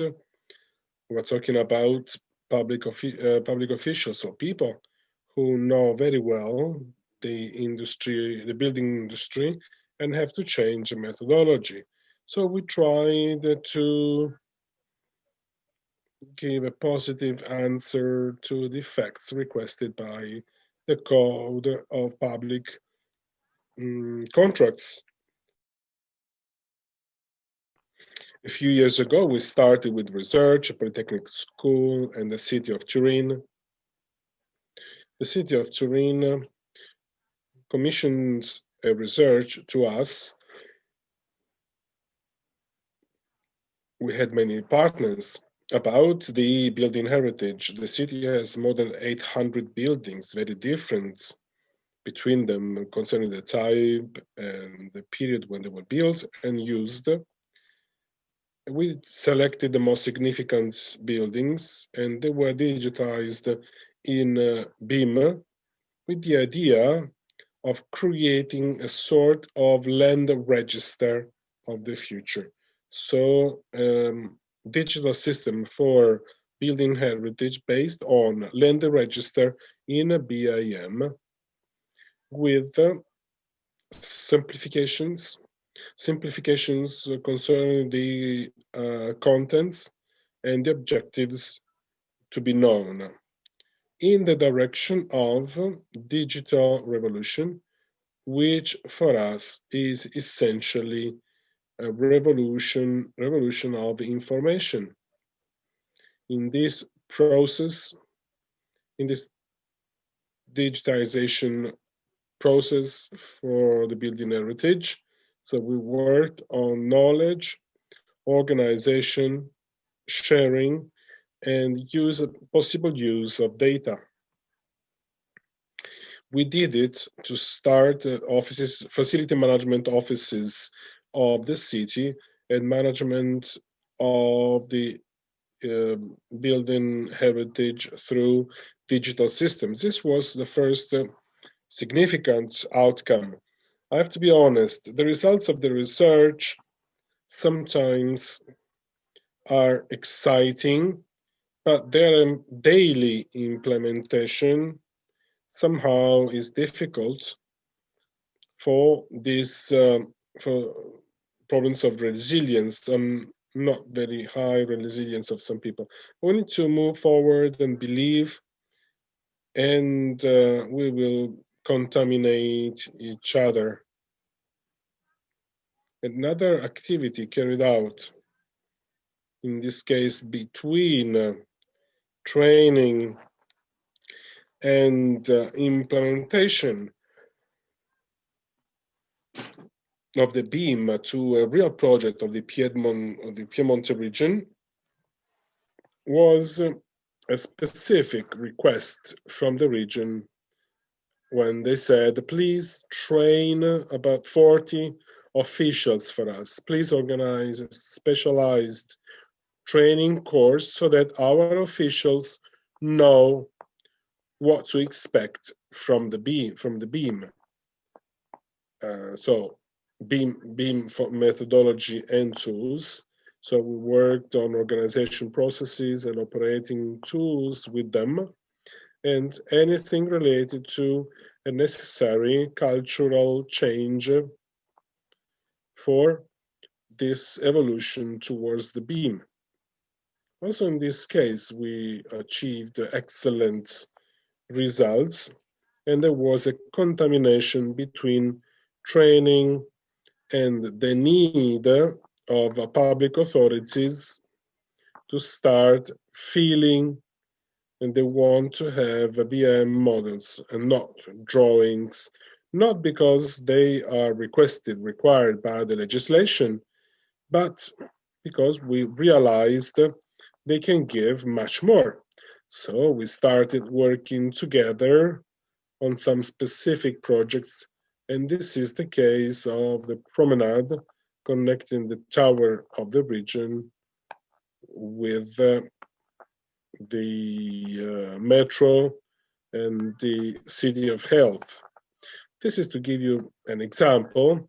Another important activity we carried out, as I said, on training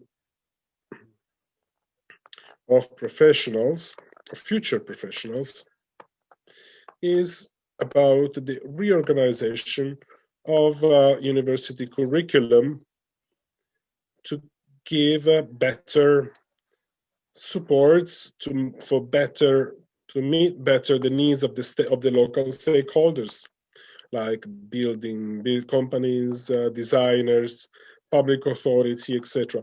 In this picture, you can see the sequence during the months of the meetings and decisions we made. I can show you we worked on this a lot with the Board of Engineers of the province of Turin, and we asked a question. What is the role of a building engineer in the future to understand now what is necessary for the future?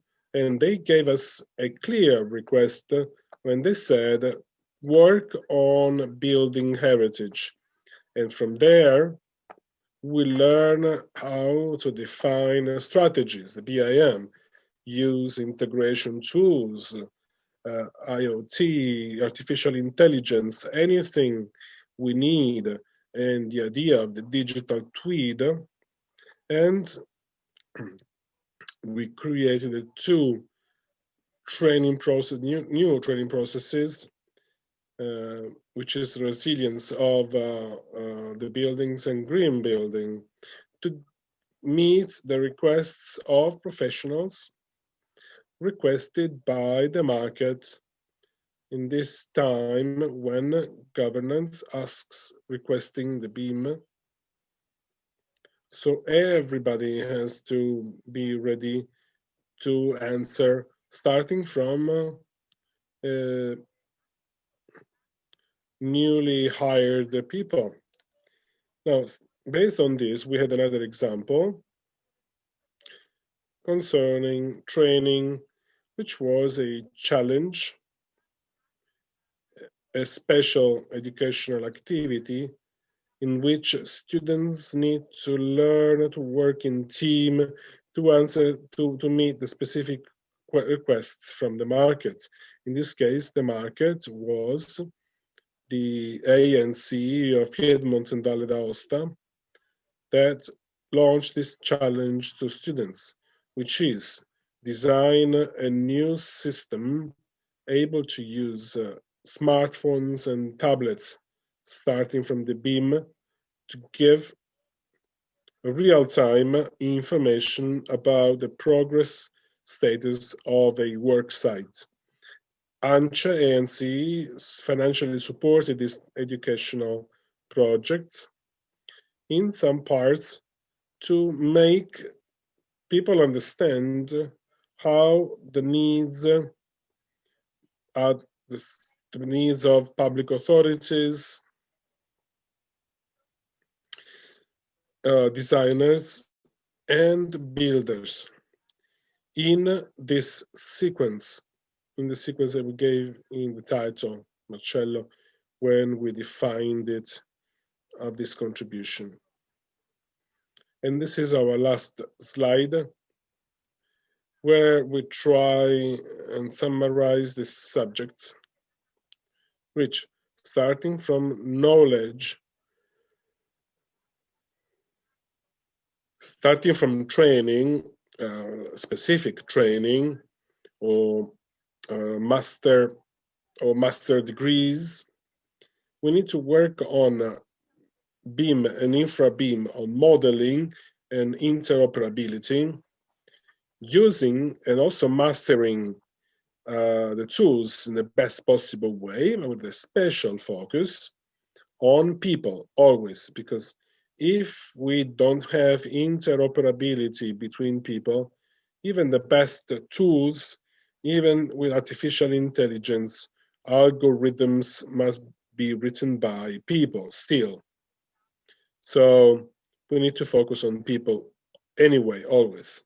So here we find the governance, project, public contract, where different actors, as I said, are somehow involved. Pietro said before that we need to change. He said that very clearly, better than me. I also extracted the sentence by Vincent van Gogh, leading towards change. I do always what I don't know how to do it, to learn how to do it. And so this is a stimulation to be resilient, to answer in terms of resilience, adaptability to change, to ensure quality of knowledge and communication. And this should be done by working together. Thank you for your attention. Thank you, Anna. I can see that now we are making an exchange, we're doing an exchange.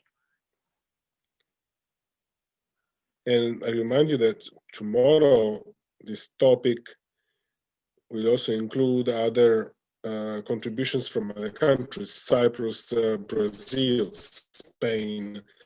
So not only in Italy, we will try also to understand and see international case studies with other colleagues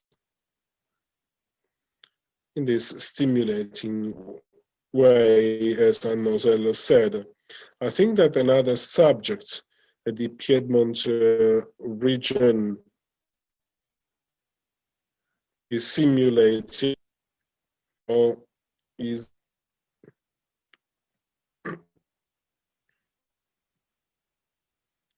so you have sharing of the screen. Okay, I think Fabio Germagnoli is connected. Marcello, you have lost.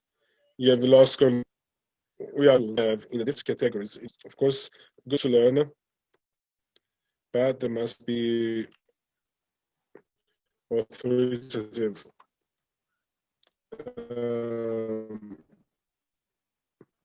With the region, we are trying to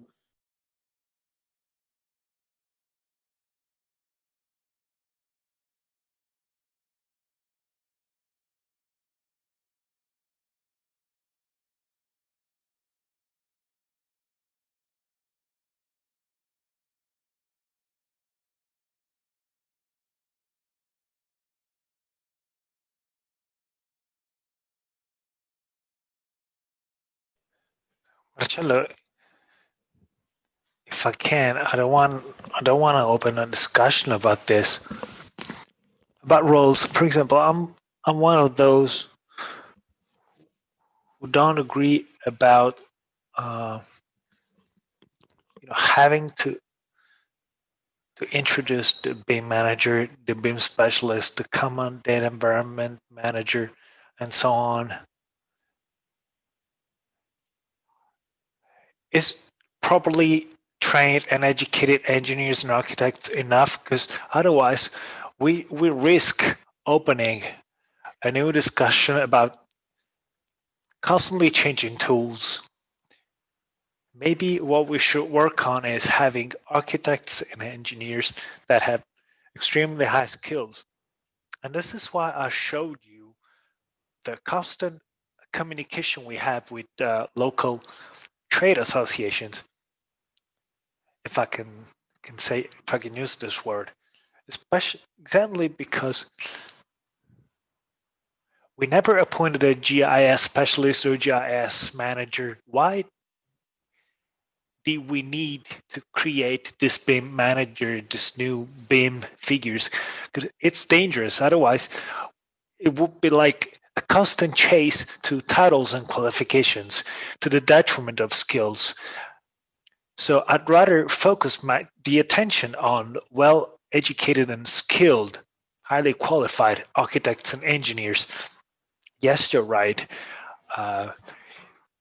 Besides the special skills of different categories, which maybe were needed because we needed to create this new environment, because when the Baratono decree was implemented, all the master's degree courses were launched.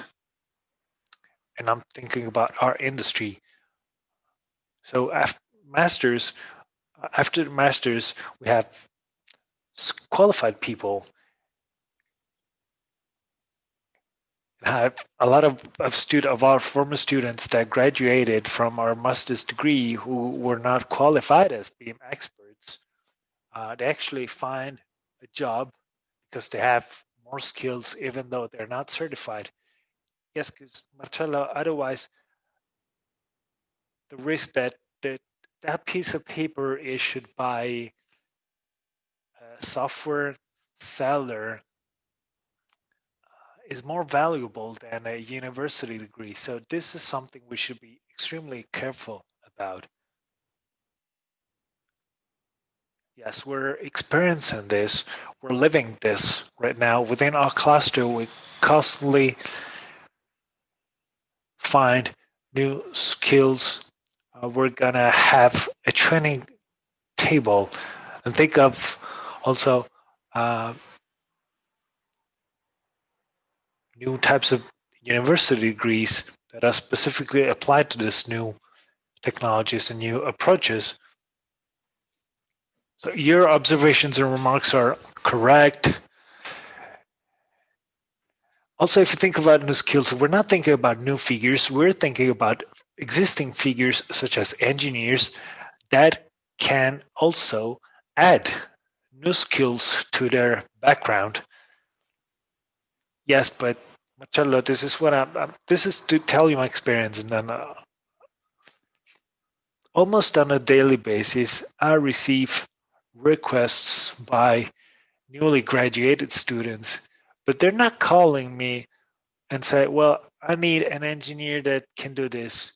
They call me and ask me, do you know anybody who can model systems? No, because I'm not training modelers. I'm training architects and engineers. watch out on this. This is not obvious. No, it's not. But Anna, let's open another topic, and I will discuss it with other people in this next 2 days.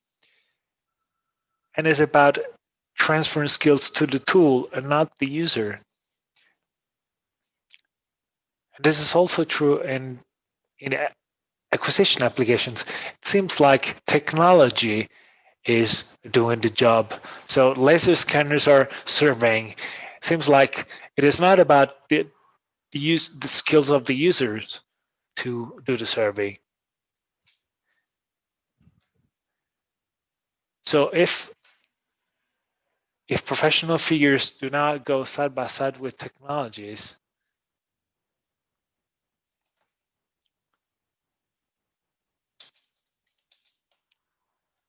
because the intelligence of technologies looks to be inversely proportionate to the skills of the user. I don't know if the guys from the chat agree on what we're saying. Yes, but as soon as you need more added value, things get more difficult.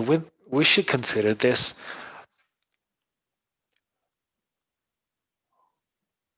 A lot of people were good enough to keep control as technologies increased, for example, in healthcare.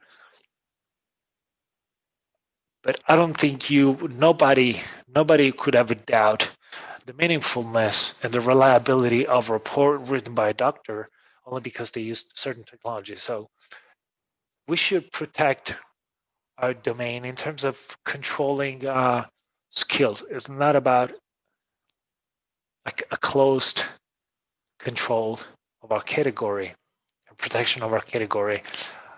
We have Fabio, who's already online.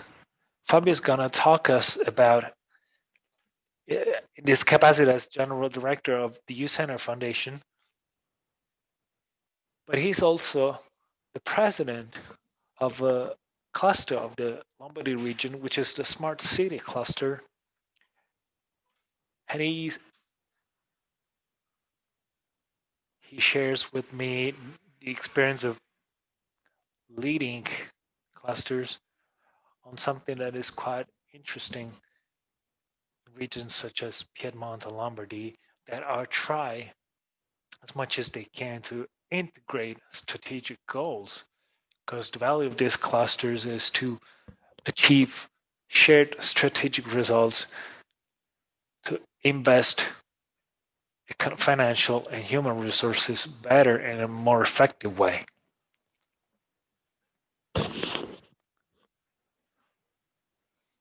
He's also the head director of the Youth Center Foundation. So in this case, the topic of earthquake risk is at the core of our project, the Interact project, and the policies of our organization. So I asked Fabio to start from there and reflect on this huge topic of digitization. Thank you, Marcello. Thank you for inviting me. And as you saw, I wanted to prove that I'm smart. But I'm not that smart, as you realized during the presentation.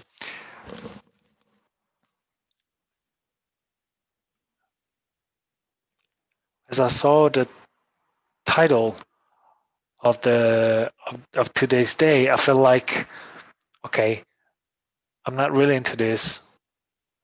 But as the presentations were delivered, I realized that this is truly my environment and my thing. I had a lot of inputs from previous presentations. Just a couple of words, as you said, and you were right. I will do a couple of introductions. And I will boast my two roles. These two roles are extremely easily interchangeable. Just a couple of words to introduce you, your center. those who don't know us, we were established in 2003 after the San Giuliano di Puglia earthquake. That earthquake was milled. Just one building collapsed, but that building was a school and 27 kids and one teacher died. This was kind of a shift in the vision of defense protection. So, well, before the vision was focused on physics of the soil, from that moment on, we try to understand the reasons that would cause collapse of infrastructures that actually caused people to die after an earthquake. So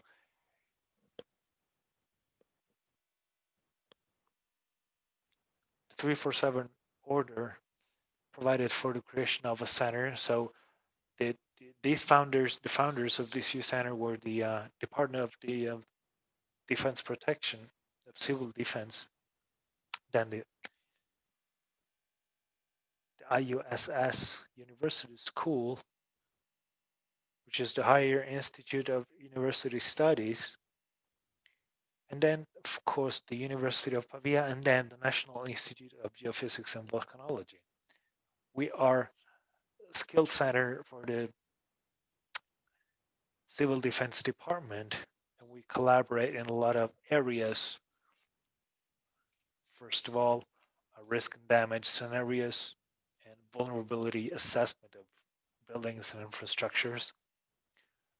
But we collaborate also with companies providing experimental services in assessing vulnerability of civil infrastructures and transport and earthquake-proof devices. We are organized in 6 departments, 4 laboratories. We have PhD and master's degree courses in collaboration with universities. So we have 2 colleges where we host our students. We have about 110 collaborators working on research. Of these, 50 are researchers and 30 are PhD students who actively participate in all our projects. You have a list of activities. So the 6 departments I was mentioning have a kind of one-to-one connection with our main activities. So there was one for risk scenarios, then emergency support, education, experimental techniques, buildings and infrastructures, and then industrial products. And we are fortunate enough to have a well-structured laboratory organizations. There are 2 physical labs, Shake Lab and 6D Lab, 1 virtual lab, which is the data lab, and a mobile lab, which is the mobile lab. Here, there's a slide to recap what I've just said. The Shake Lab was established in 2005. This first one, we have a shake table for earthquake simulation, a 6x7 meter platform, just single axis, where we can simulate earthquakes. Then we have this other lab, which was completed in 2016, which is smaller, 5x5, but with 6 degrees of freedom. So with higher performance and more detailed performance, especially on non-structural elements. Then we have a data lab, which is a lab where we have huge amount of data.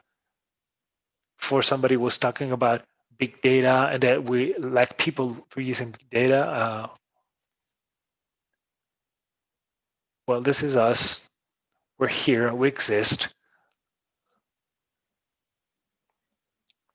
And then we have the mobile lab, where we can run tests on site to assess building vulnerability. So I will now switch my role, and I'll take over as the president of the Smart City Cluster to underline a point that we are focusing on. And I actually have been the president for a few months, since July.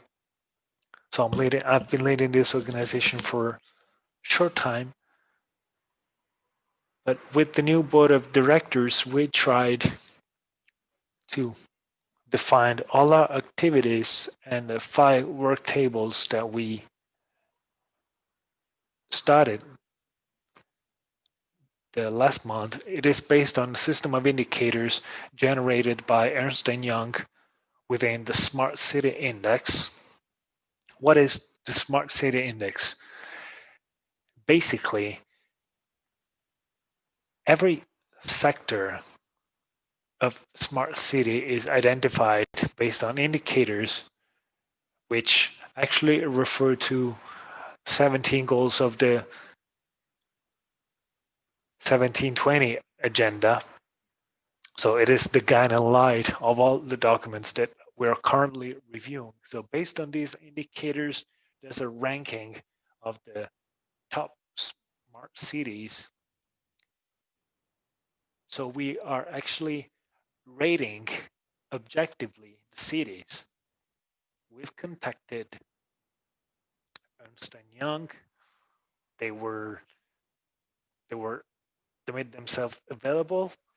They presented a small report about repositioning of Lombardy cities against this index. And I'm referring to 4 specific drivers, which are sustainability, resilience, accessibility, and inclusiveness. So if we consider one of these drivers, which is resilience, we see that we have some subcategories based on which the towns are ranked, which is telecommunication network resilience, base infrastructure resilience, and the controllability of cities. So all these sub indicators and indicators create final ranking, which as regards the 11 towns of Lombardy is pretty good. In green, you see ranks from positions from 1 to 36, then from green becomes yellow and then green. So all towns are in pretty good position, except from Sondrio. But as you can see, Milan is in first place. This ranking is based on the key ET that were mentioned by Ms. Motto. So these are all technologies that we can use to create applications. And I mean physical infrastructures of roads, motorways, networks, sensors, smartphones, smart traffic lights. Then we have platforms. And I mean digital identity, payment platforms and control units, and application and services, which can be applied to this technology. Again, I'm going to switch my role.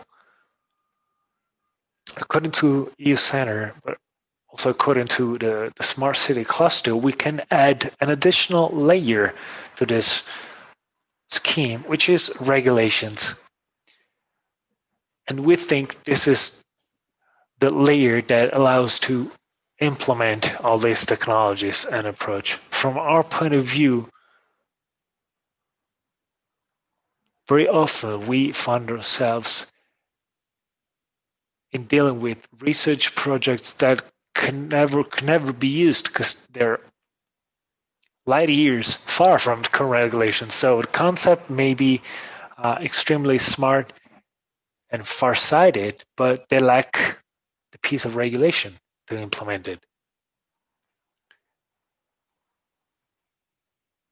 So this is what we're trying to do as a youth center, based on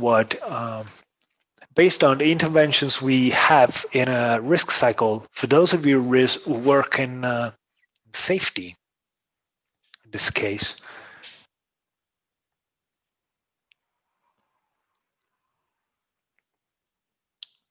if you work, as I've just said, and as I understood, in this, the foundation was established after the 2016 earthquake. For sure, you know better than me this risk cycle. So there are several activities which range from risk assessment, mitigation, and prevention planning. Then, if an event occurs, rescue, assistance to population, damage assessment, then second step in assistance to population, then restoration of infrastructures and services, reconstruction, resettlement, recovery, and then assessment of risk assessment, mitigation, and prevention. And this leads to the passing of new regulations and rules. This is quite typical in Italy. So we wait for events to occur to pass new regulations.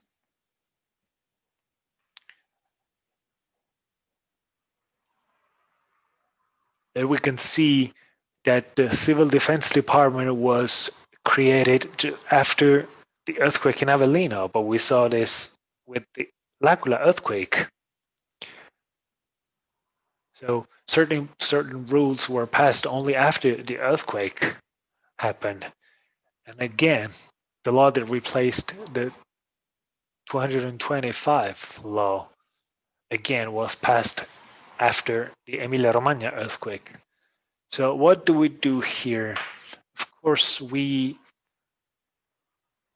kick in risk assessment, mitigation, and prevention, in damage assessment, in second step of assistance to population, then in reconstruction and resettlement, and of course, as a support to regulations and rules. So here's a first crucial step that follow up on previous presentations. So as a skill center for the Civil Defense Department, we work with framework agreements. So the first framework agreement was completed in 2018 with several software that we delivered.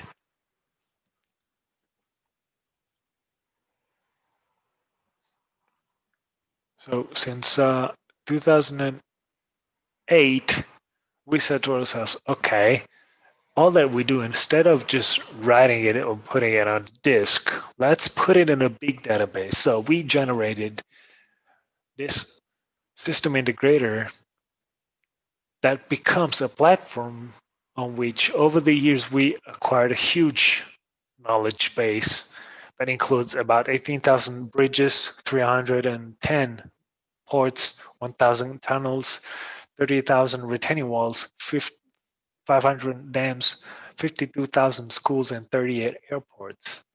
For sure, having such a big amount of data, we can have extremely accurate risk assessments. How do we do this? So we assume an earthquake in a certain location and a certain depth with certain intensity, and then we assess what are the possible damages, so the possible scenarios, in this case of bridges after the earthquake. So we work in terms of risk assessment. In this case, we may use brick number 2. We're still using a few sensors, but for sure we're using platforms. And brick number 4, which is applications. This assessment is made for residential buildings, on schools and hospitals, and also on road infrastructures, especially bridges, tunnels, airports. Here a lot of times we needed high performance computing here to have, we were resorted to the Chilea to have more powerful machines. So high performance computing are something we deal with on a daily basis. Again, we use sensors, we use platforms and applications. Now let's move to something that is more of our core business. So vulnerability analysis, in this case, within the mitigation and prevention area. So this is a house.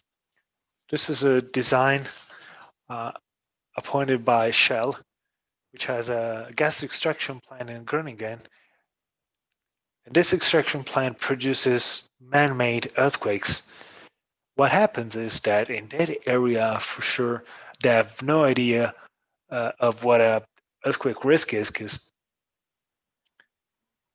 So we try to understand how these houses are done. We create a model, and once we have a model, we give suggestions to diminish the vulnerability of these buildings. So we change the structure here, but the idea is the same. So once we have the model,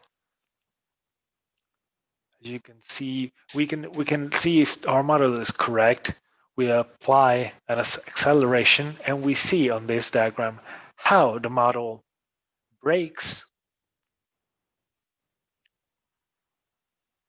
And if it's in line with the model we created, as you can see, data and the results are comforting, because the damage on the actual template corresponded to the damage on the model we created. We have tons of sensors here, even produced by us, to cover some functions that are not covered by commercial sensors. Of course, we used applications. And as you see, we added brick number 5, which is supporting regulations and best practices. Because for sure, these projects result in new best practices. Again, in this case, we're using the shake table. We see what we can do to reduce vulnerability. What about damage scenarios? It is similar to the first, yet quite different, because here we don't assume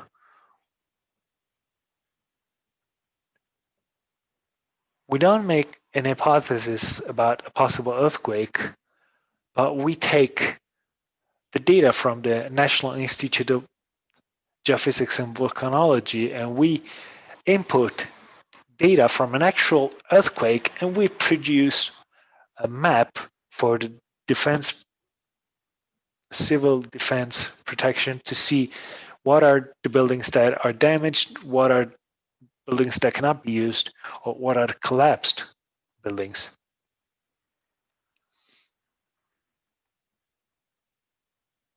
So civil defense department would know where to look for people to be rescued first.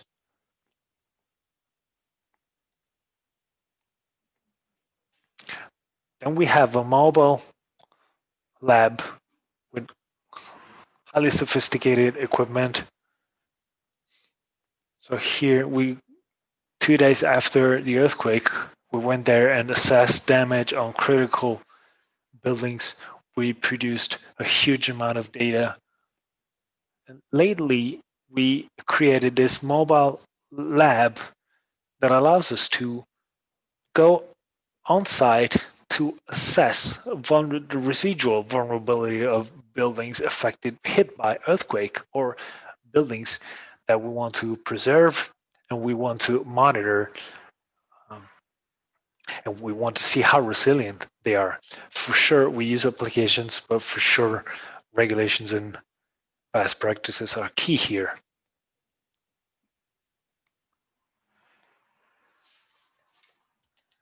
As one of the speakers before me was saying, basically, we should need a huge platform to have all the data centralized. And for sure, this topic affects us a lot. That is stressed by the software that we created after the L'Aquila earthquake. This software is used to manage assistance to population after an emergency.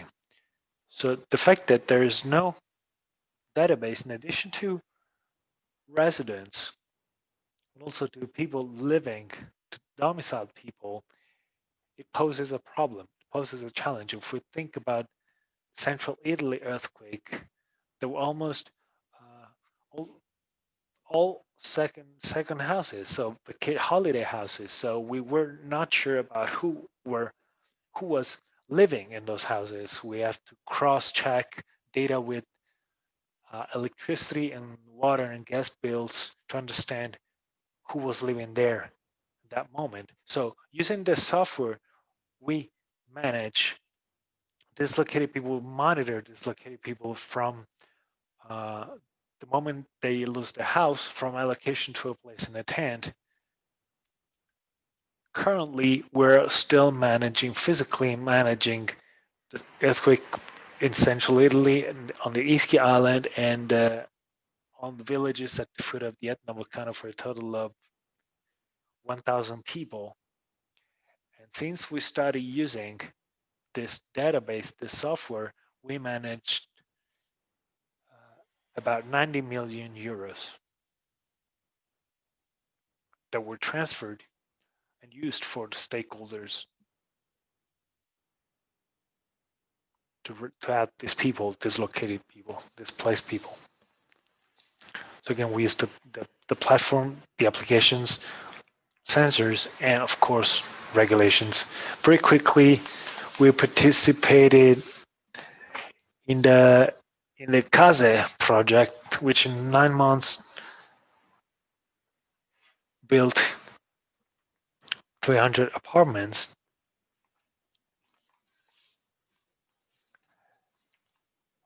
And this project was kind of used by different political parties at their own advantage.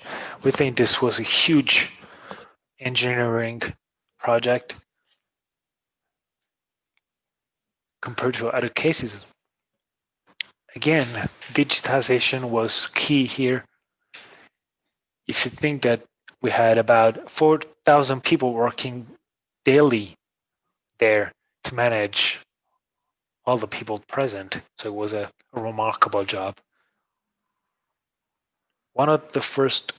This was one of the first cases where this tool was used extensively and where earthquake isolation was used systemically. So before L'Aquila, just the Ospedale del Mare, the sea hospital, had such sophisticated isolation devices. So from the L'Aquila earthquake on, earthquake isolation was started to be used more consistently.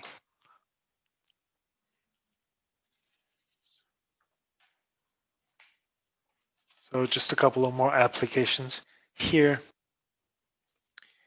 It is interesting to see that, again, as U-Center and as Smart City Cluster, of course, we bring our experience at a regional level. So this is an European project, which is called Icarus, and this is used to monitor the effect of regional policies based on actually analyzed indicators and indicators detected using sensors. So here the point is the reduction of environmental pollution. We ran a detection campaign with 200 people using sensors, using wearable sensors.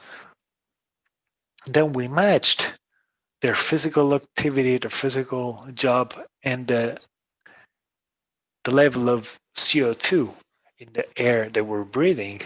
And basically, 5 policies were analyzed. In particular, in Milan, the Area B, the E-bus, the energy policy, housing, and then green areas, meaning new trees planted. It was a calculation was made about the costs of these policies and of the benefits in terms of money, where it was possible, because in some cases no data were detected. So where possible, we calculated the cost-benefit ratio. And as you can see, with relatively low costs, here the ratio is high. Some other cases, the ratio is not so high. But the point is here that we can calculate where we can the cost-benefit ratio of policies in order to raise awareness on stakeholders. Again, we used infrastructures, sensors, a lot of platforms, applications, yes, and again, regulations. Of course, it was the focus of the project, so no doubt about that. Unfortunately, Baratono left, but he knows that the idea of the Sisma bonus was born in a year center, and this is another input I want to give you.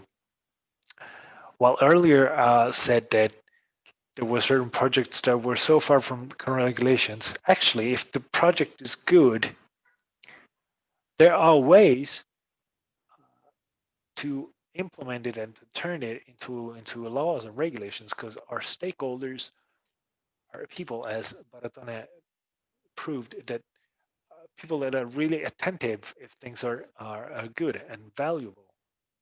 So here,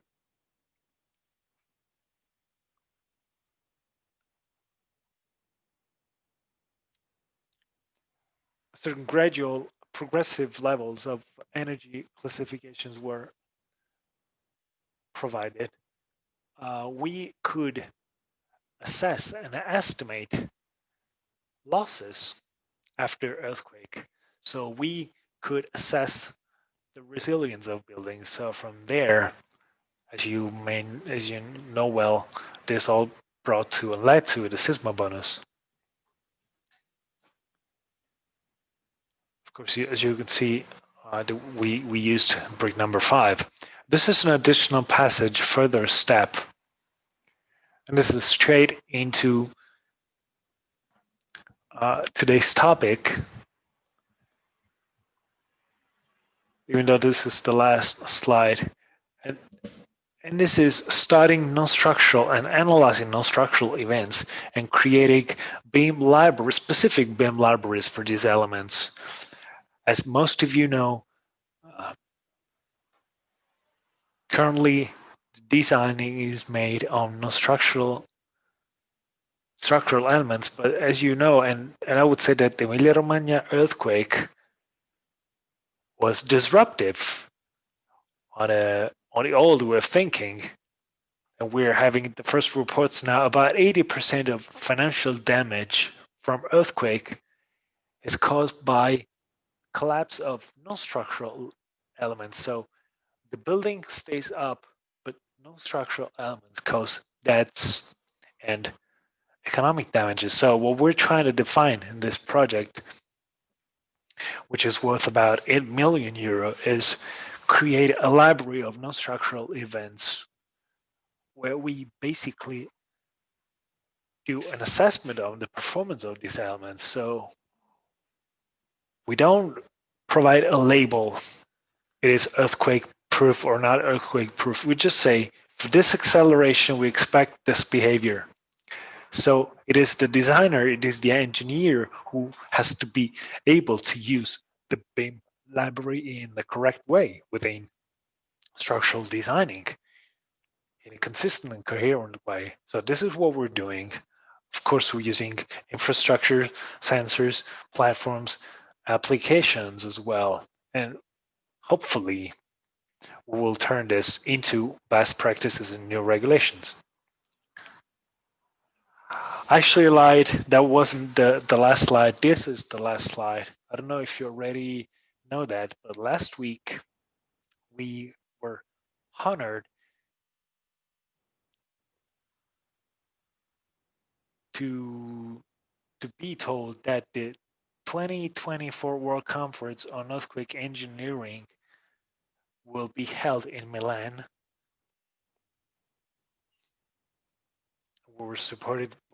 This was supported by the youth center, so it was a great success for us and for all of you.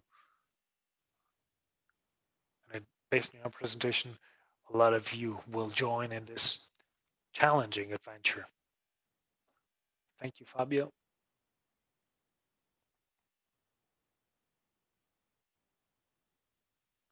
We decided to involve other regions.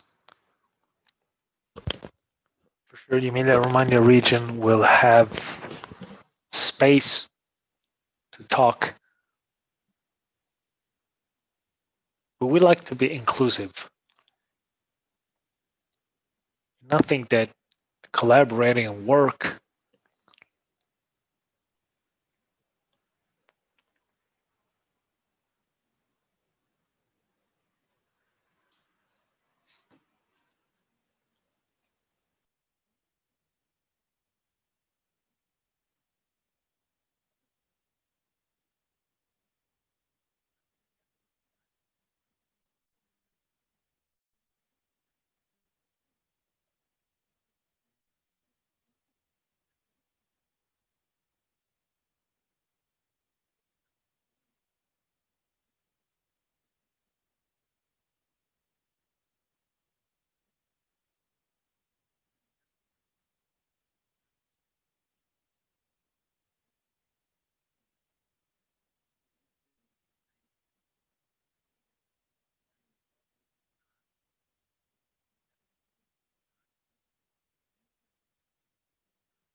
Can you hear me?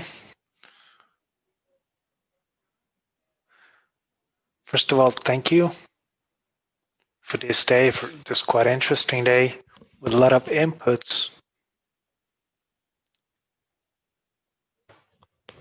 Can you see my screen?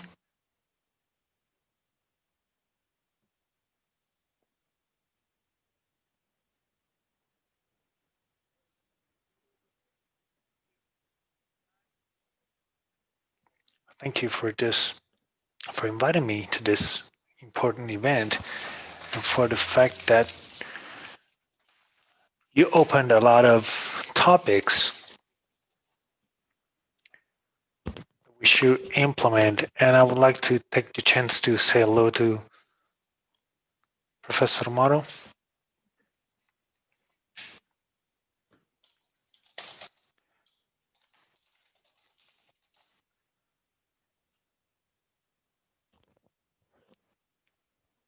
We know of everything that they're doing at a national level. Sorry if excuse me if I'm not mentioning all the speakers, but I wasn't able to participate in the whole day.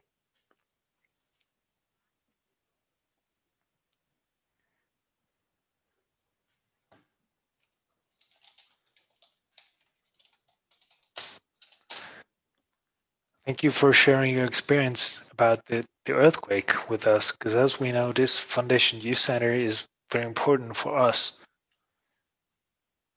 We, as the Emilia-Romagna region, were hit by this tremendous earthquake, as Professor Balzani was saying, and we worked a lot on the rebuilding over the years. I think there's a lot more to do. We're satisfied. We're happy with how rebuilding in our region is going.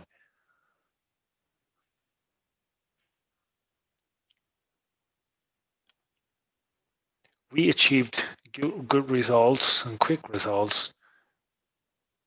And for sure, that is the district, that area hit by the earthquake is the district that is growing more rapidly from an economic standpoint.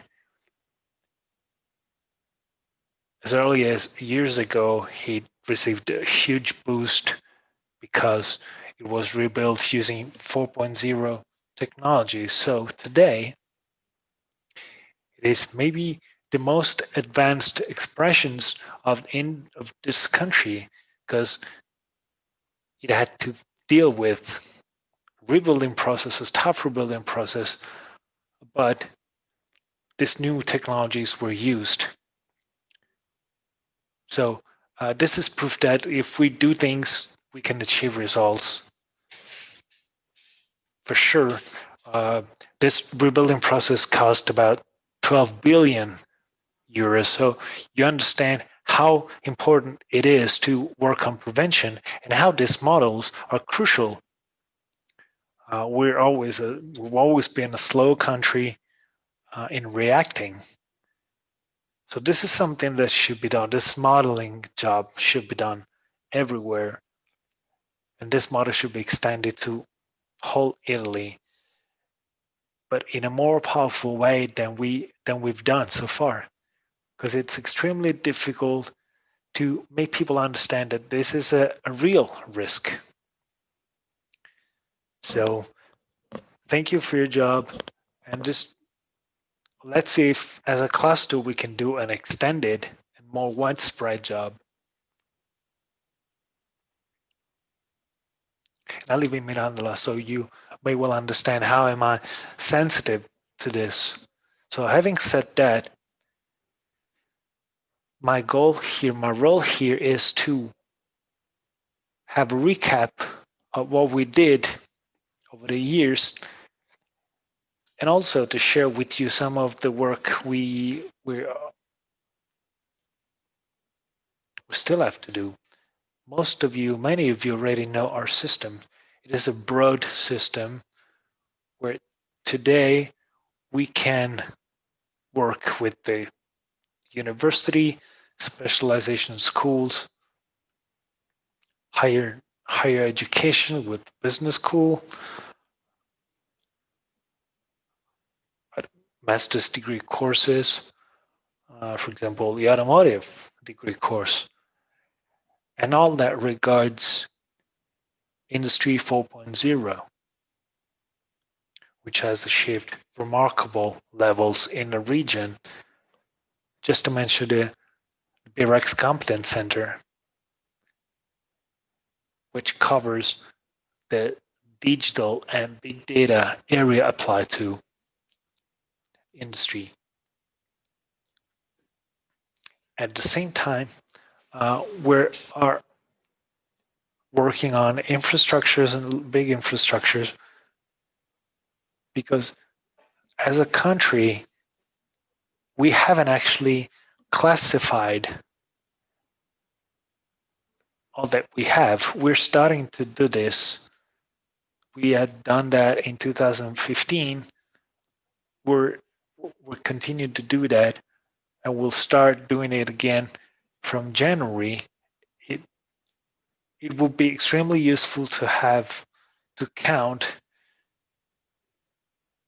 all the large European level infrastructure that can cover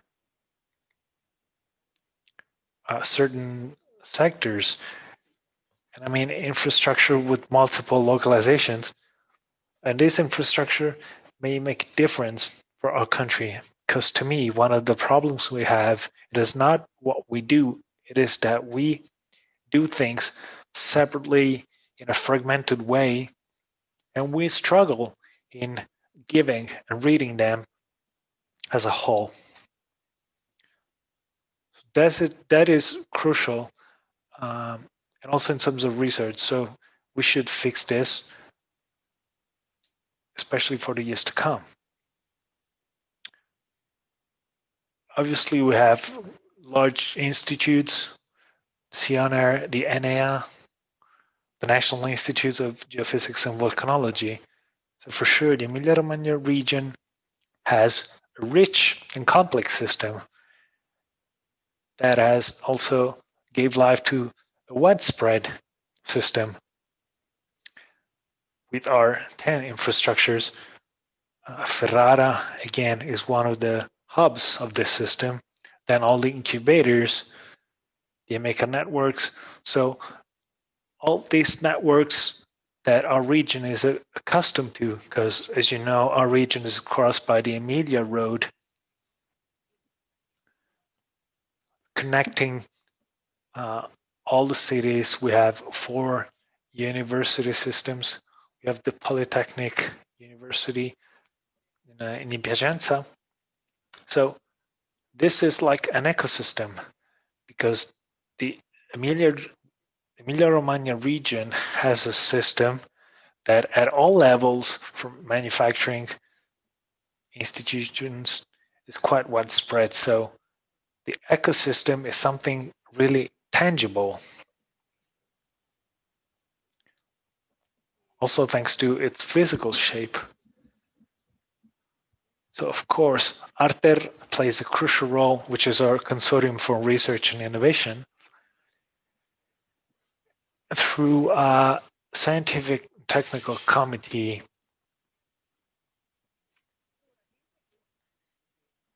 So within this ecosystem, we have a lot of specialization areas that we group together.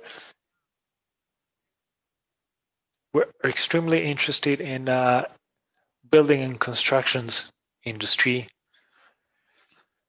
on which the Emilia-Romagna region has invested a lot. But think of cooperatives, of course, after the crisis, economic crisis from 2008, 2009 affected this industry, but it's still a strategic one. And this includes the ceramics industry. So again, study on different materials and techniques.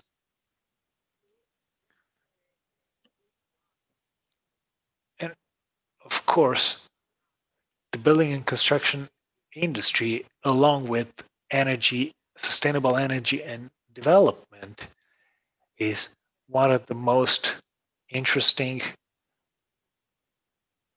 issues.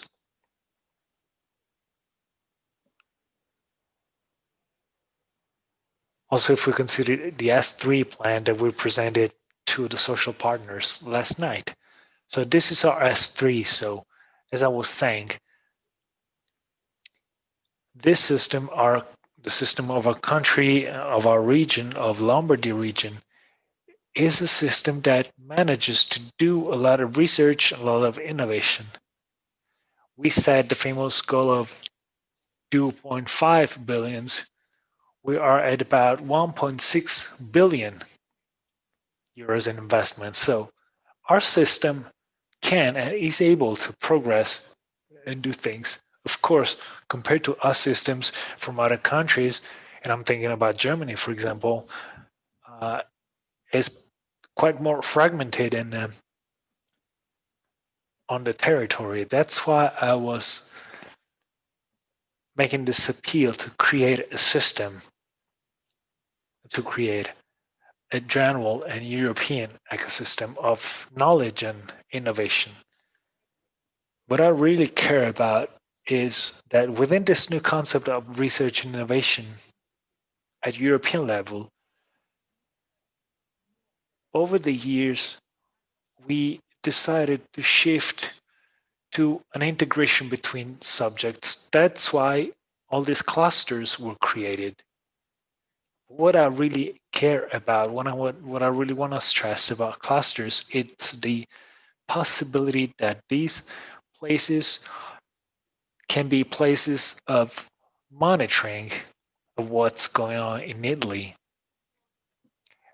And that together we can analyze different aspects of research, skills, and how supply chains behave compared to these systems. We've recently done an initiative about research projects on COVID. There was a tender launched in April through which we funded about 70 research projects. There were about 90 stakeholders listening to us. What was huge about that is that some supply chains that we would never expect to react have reacted.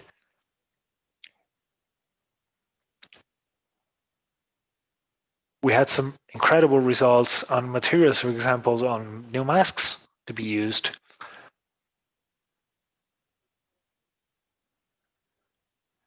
So different players joined together to create, for example, this new masks involving one of the most important machine manufacturers of the region. So what we must do is create these connections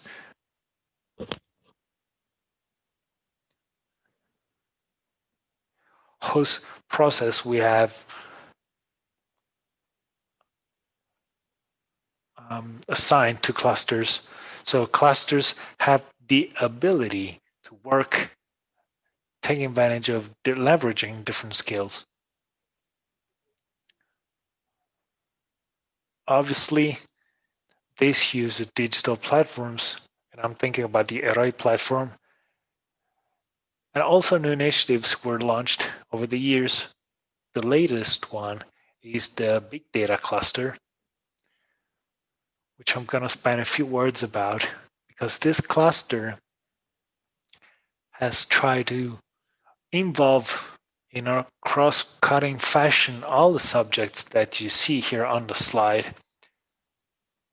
This cluster uses big data and artificial intelligence, creating a great large network internationally. But this also resulted in a law in the Emilia-Romagna region through which the region has invested a lot of money to create a new foundation, which is called Big Data and Artificial Intelligence for Human Development. Now the foundation is beginning its activities. Why am I saying that? Because actually, from the joint work of different subjects, we can identify what are the paths that we should take to tap the potential of technologies. I'm an economist. So I don't consider this to be a whole, like a disruptive element. I don't consider technology to be totally disruptive in this sense, but it can be a way to open up new ways. So we should imagine that digital transformation will allow us to enormously increase our possibilities and to provide enterprises, citizens, and public administrations with completely new solutions that respond to certain demands, for example, safety. Safety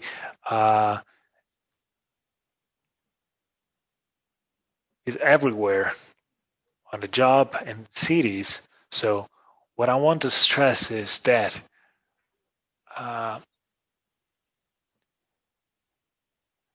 because big data are such a big driver of innovation through machines and applications, so the Emilia-Romagna region created this huge facility, which is being constructed, to function as a hub to which all the technopoles in our region can connect to in different areas in building, artificial intelligence, aeronautics, aviation.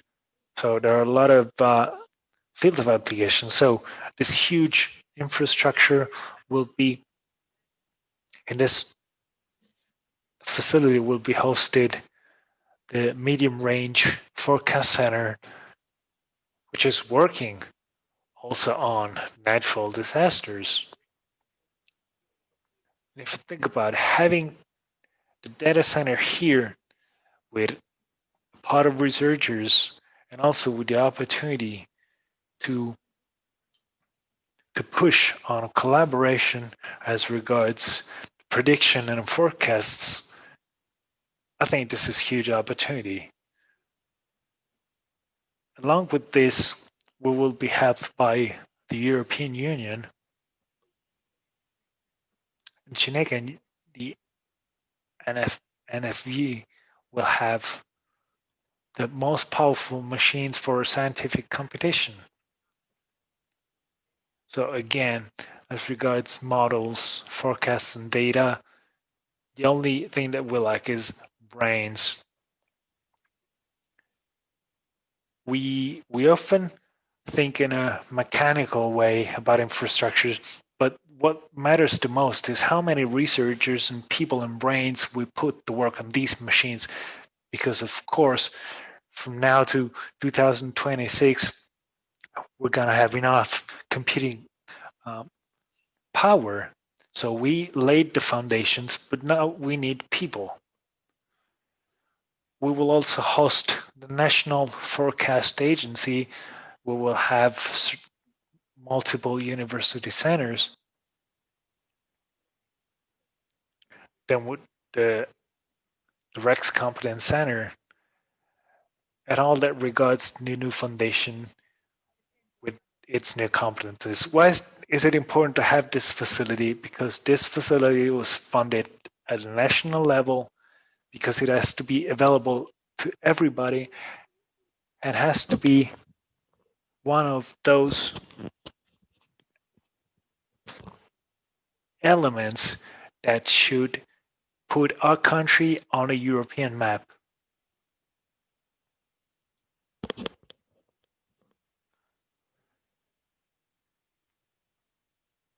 We participated in a Copernicus project for sure. Maybe that facility will be established in Catalonia, maybe. But as a country, we made huge steps forward, but we're still considered a closed system, not a sufficiently international system, a system according to which the labor world is still too local based. So we really need to make this effort, because we need to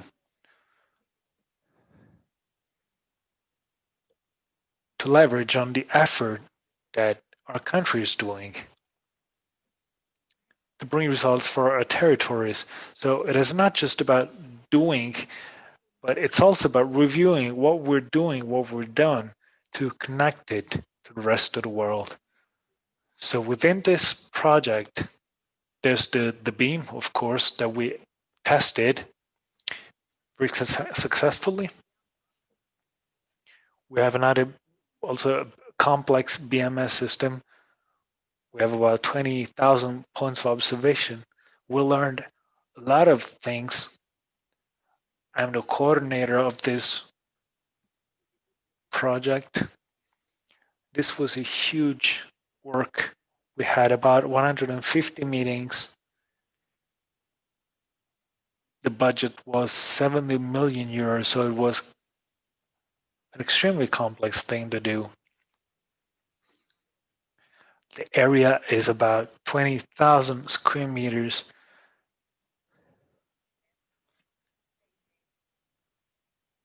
So on the ground, there are 6 meters of systems running below the facility. So it was also about some industrial archaeology to do in order to host this machine. We also received a positive opinion about this building by the lead. But most importantly, we have understood how it is necessary to introduce technologies within an industry such as construction. We were lucky enough to work with big enterprises that are extremely good on systems, and they struggled in applying all these new technologies. So I truly believe that we should realize that we can do it, but we need a powerful effort in terms of skills, competence, public procurement, because for sure, if we weren't requested and demanded by the European Union to do that, we wouldn't have made this effort. We wouldn't have experimented this new tool. We wouldn't have an advanced BIM, and maybe we wouldn't have had the opportunity, or given the opportunity to our enterprises to work on such a challenging project. So I think we should, along with this huge effort, we should use all our energies and all our resources on skills, because we saw that within our construction site, we experienced a lot of problems in finding project managers and technical skills. So the topic and the point I want to make, and I say this all the time, we need also professional degrees. We need to give the chance to professionals to get in touch with different skills. We desperately need specialized technicians. We're working with the ITS, which are hard technical education, but we need other skills. So we need to connect the ITS with the specializing degrees and activate new courses, new grants, scholarships, and PhD courses. We need to put all this into a system and systemize all these things into a field, which is construction, where a lot of this has been done, a lot of money has been invested. Somebody was mentioning the bonuses for earthquake-proof retrofitting and refurbishing, energy efficiency, the bonus energy as well. So we have some extraordinary years ahead, and this sector can exploit new technologies, big data, deep knowledge. This morning, we have presented this app, distancing app that we're using in manufacturing sites to prove that a lot of experimenting can be done. So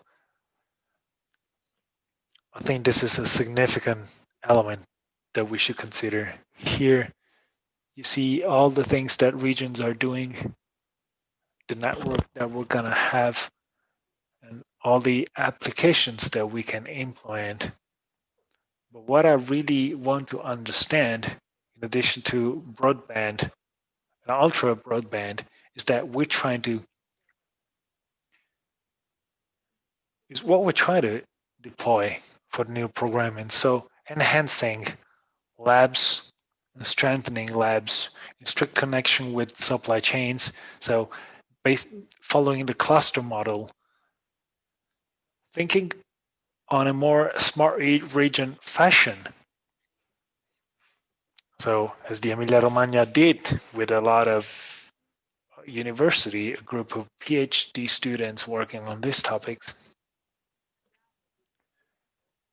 we have this idea of working on digital twins. And in cities, some experiments are being done. In Bologna, for example, with major companies, we want to do that in a lot of areas. This is the new frontier that we need to implement. So I think that developing these laboratories together with technical skills is what we really need to do and pursue, in addition to development of broadband. In these days, we're working on a publication, and this is a heads up from next Monday on the Array platform, the new smart specialization platform of the Emilia-Romagna region.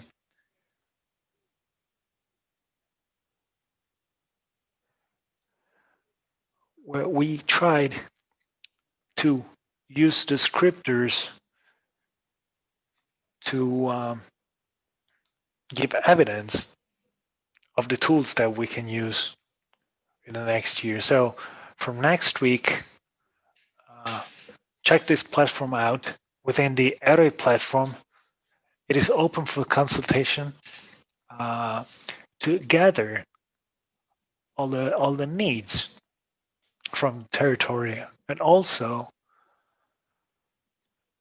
there will be an additional meeting with the cluster before opening up the platform, because we need clusters with all 500, 600 participants and members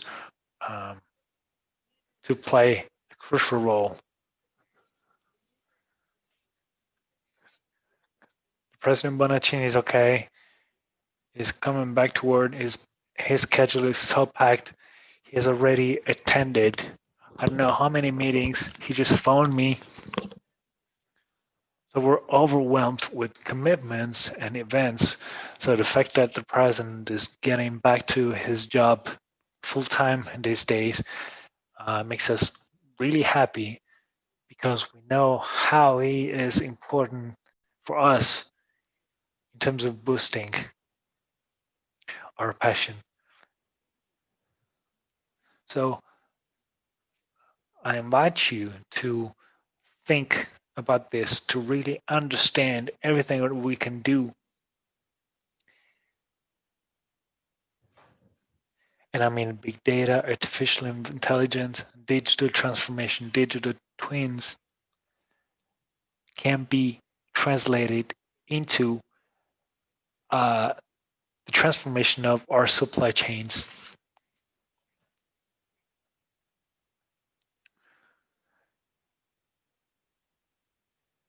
course, my area will be invested and affected by digital transformation. We, again, as the region, are working on the big data. We have a huge amount of information that most of the times end up being just lists, as happens for big data and open data. I find it quite sad that big data is just there and you don't understand what it means to have this data that I don't know how to compare. So I think we should really, and in our areas of competence, to apply these new frontiers to improve the actions of policymakers, but also of citizens and local administrations, so that in this COVID area, when we were thinking about cities, now we think, how can these new cities have a new life? So digital transformation becomes crucial. So thank you very much. We're amidst of our path on a new programming period together with you.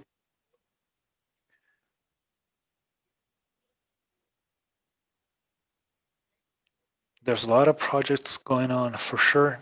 It's a huge challenge and we need all the collaboration on all the alliance we're trying to build through events like this to tap the potential of the Horizon project.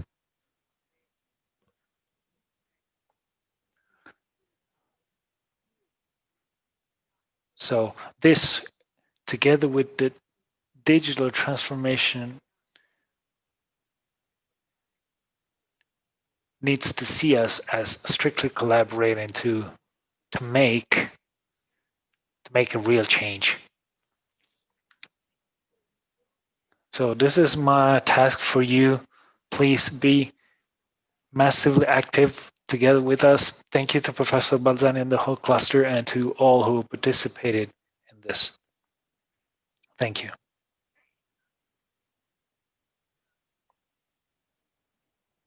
I think this is the best way to close up this event.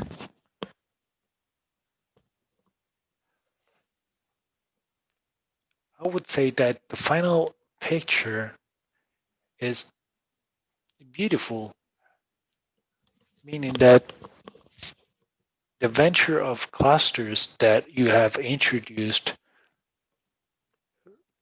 at that time it was a system of platforms, and I was the president of that. We have a strong structure, an association with almost 100 members. We have a lot of projects developing, and also a lot of companies that didn't know each other are being involved together. And this is also thanks to a regional model that has done a lot. And this is bringing great results. The experience of being the president of the cluster was extremely challenging, but it was extremely gratifying. I'm not sure whether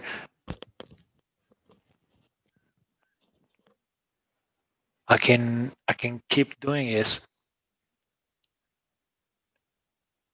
but because of what we lived during the earthquake, this turned a negative experience as the earthquake into a positive to prove the ability and the willingness of the region to reborn in a way. So everything is growing and developing in an integrated way. And as we were saying, it is about putting together all the potentials of the region.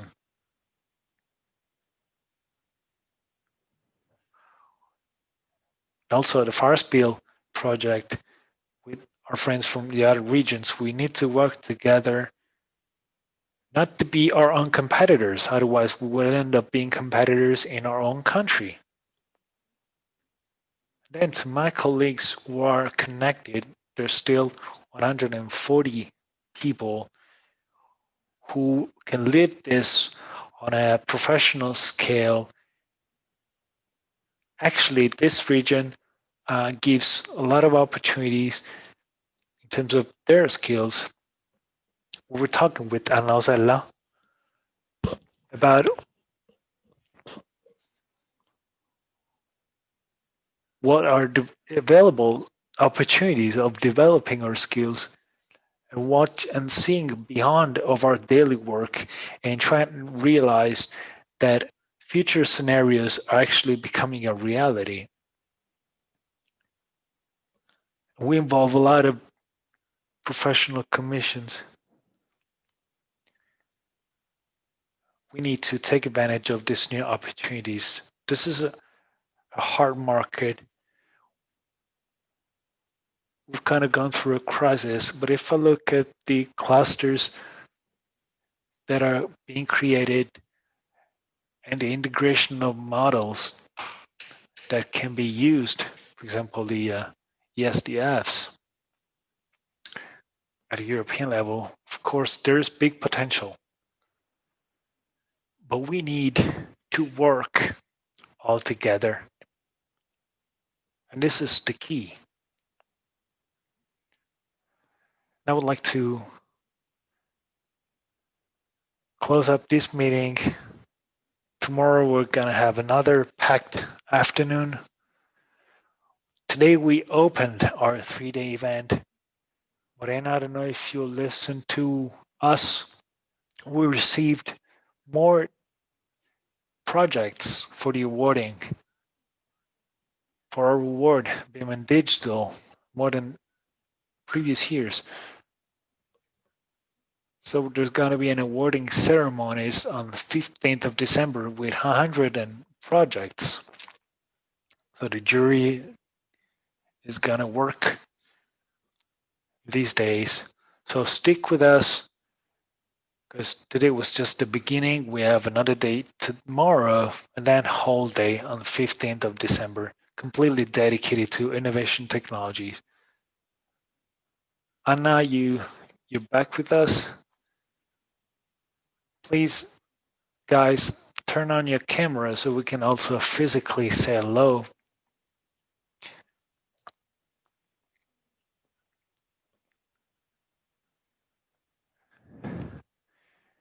And then Claudia and Silvia will provide you with all the slides and the documents. Morena, so we can share all the documents and the slides. We have recorded everything. We'll do some video clips as we did for the summer school. So follow us on Facebook, on our profiles. We'll do some editing. Stick with us, because there's a lot of things we need to do.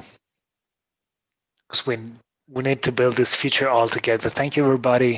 See you tomorrow. Grazie a tutti voi. Buona serata. Grazie, buona serata anche a voi.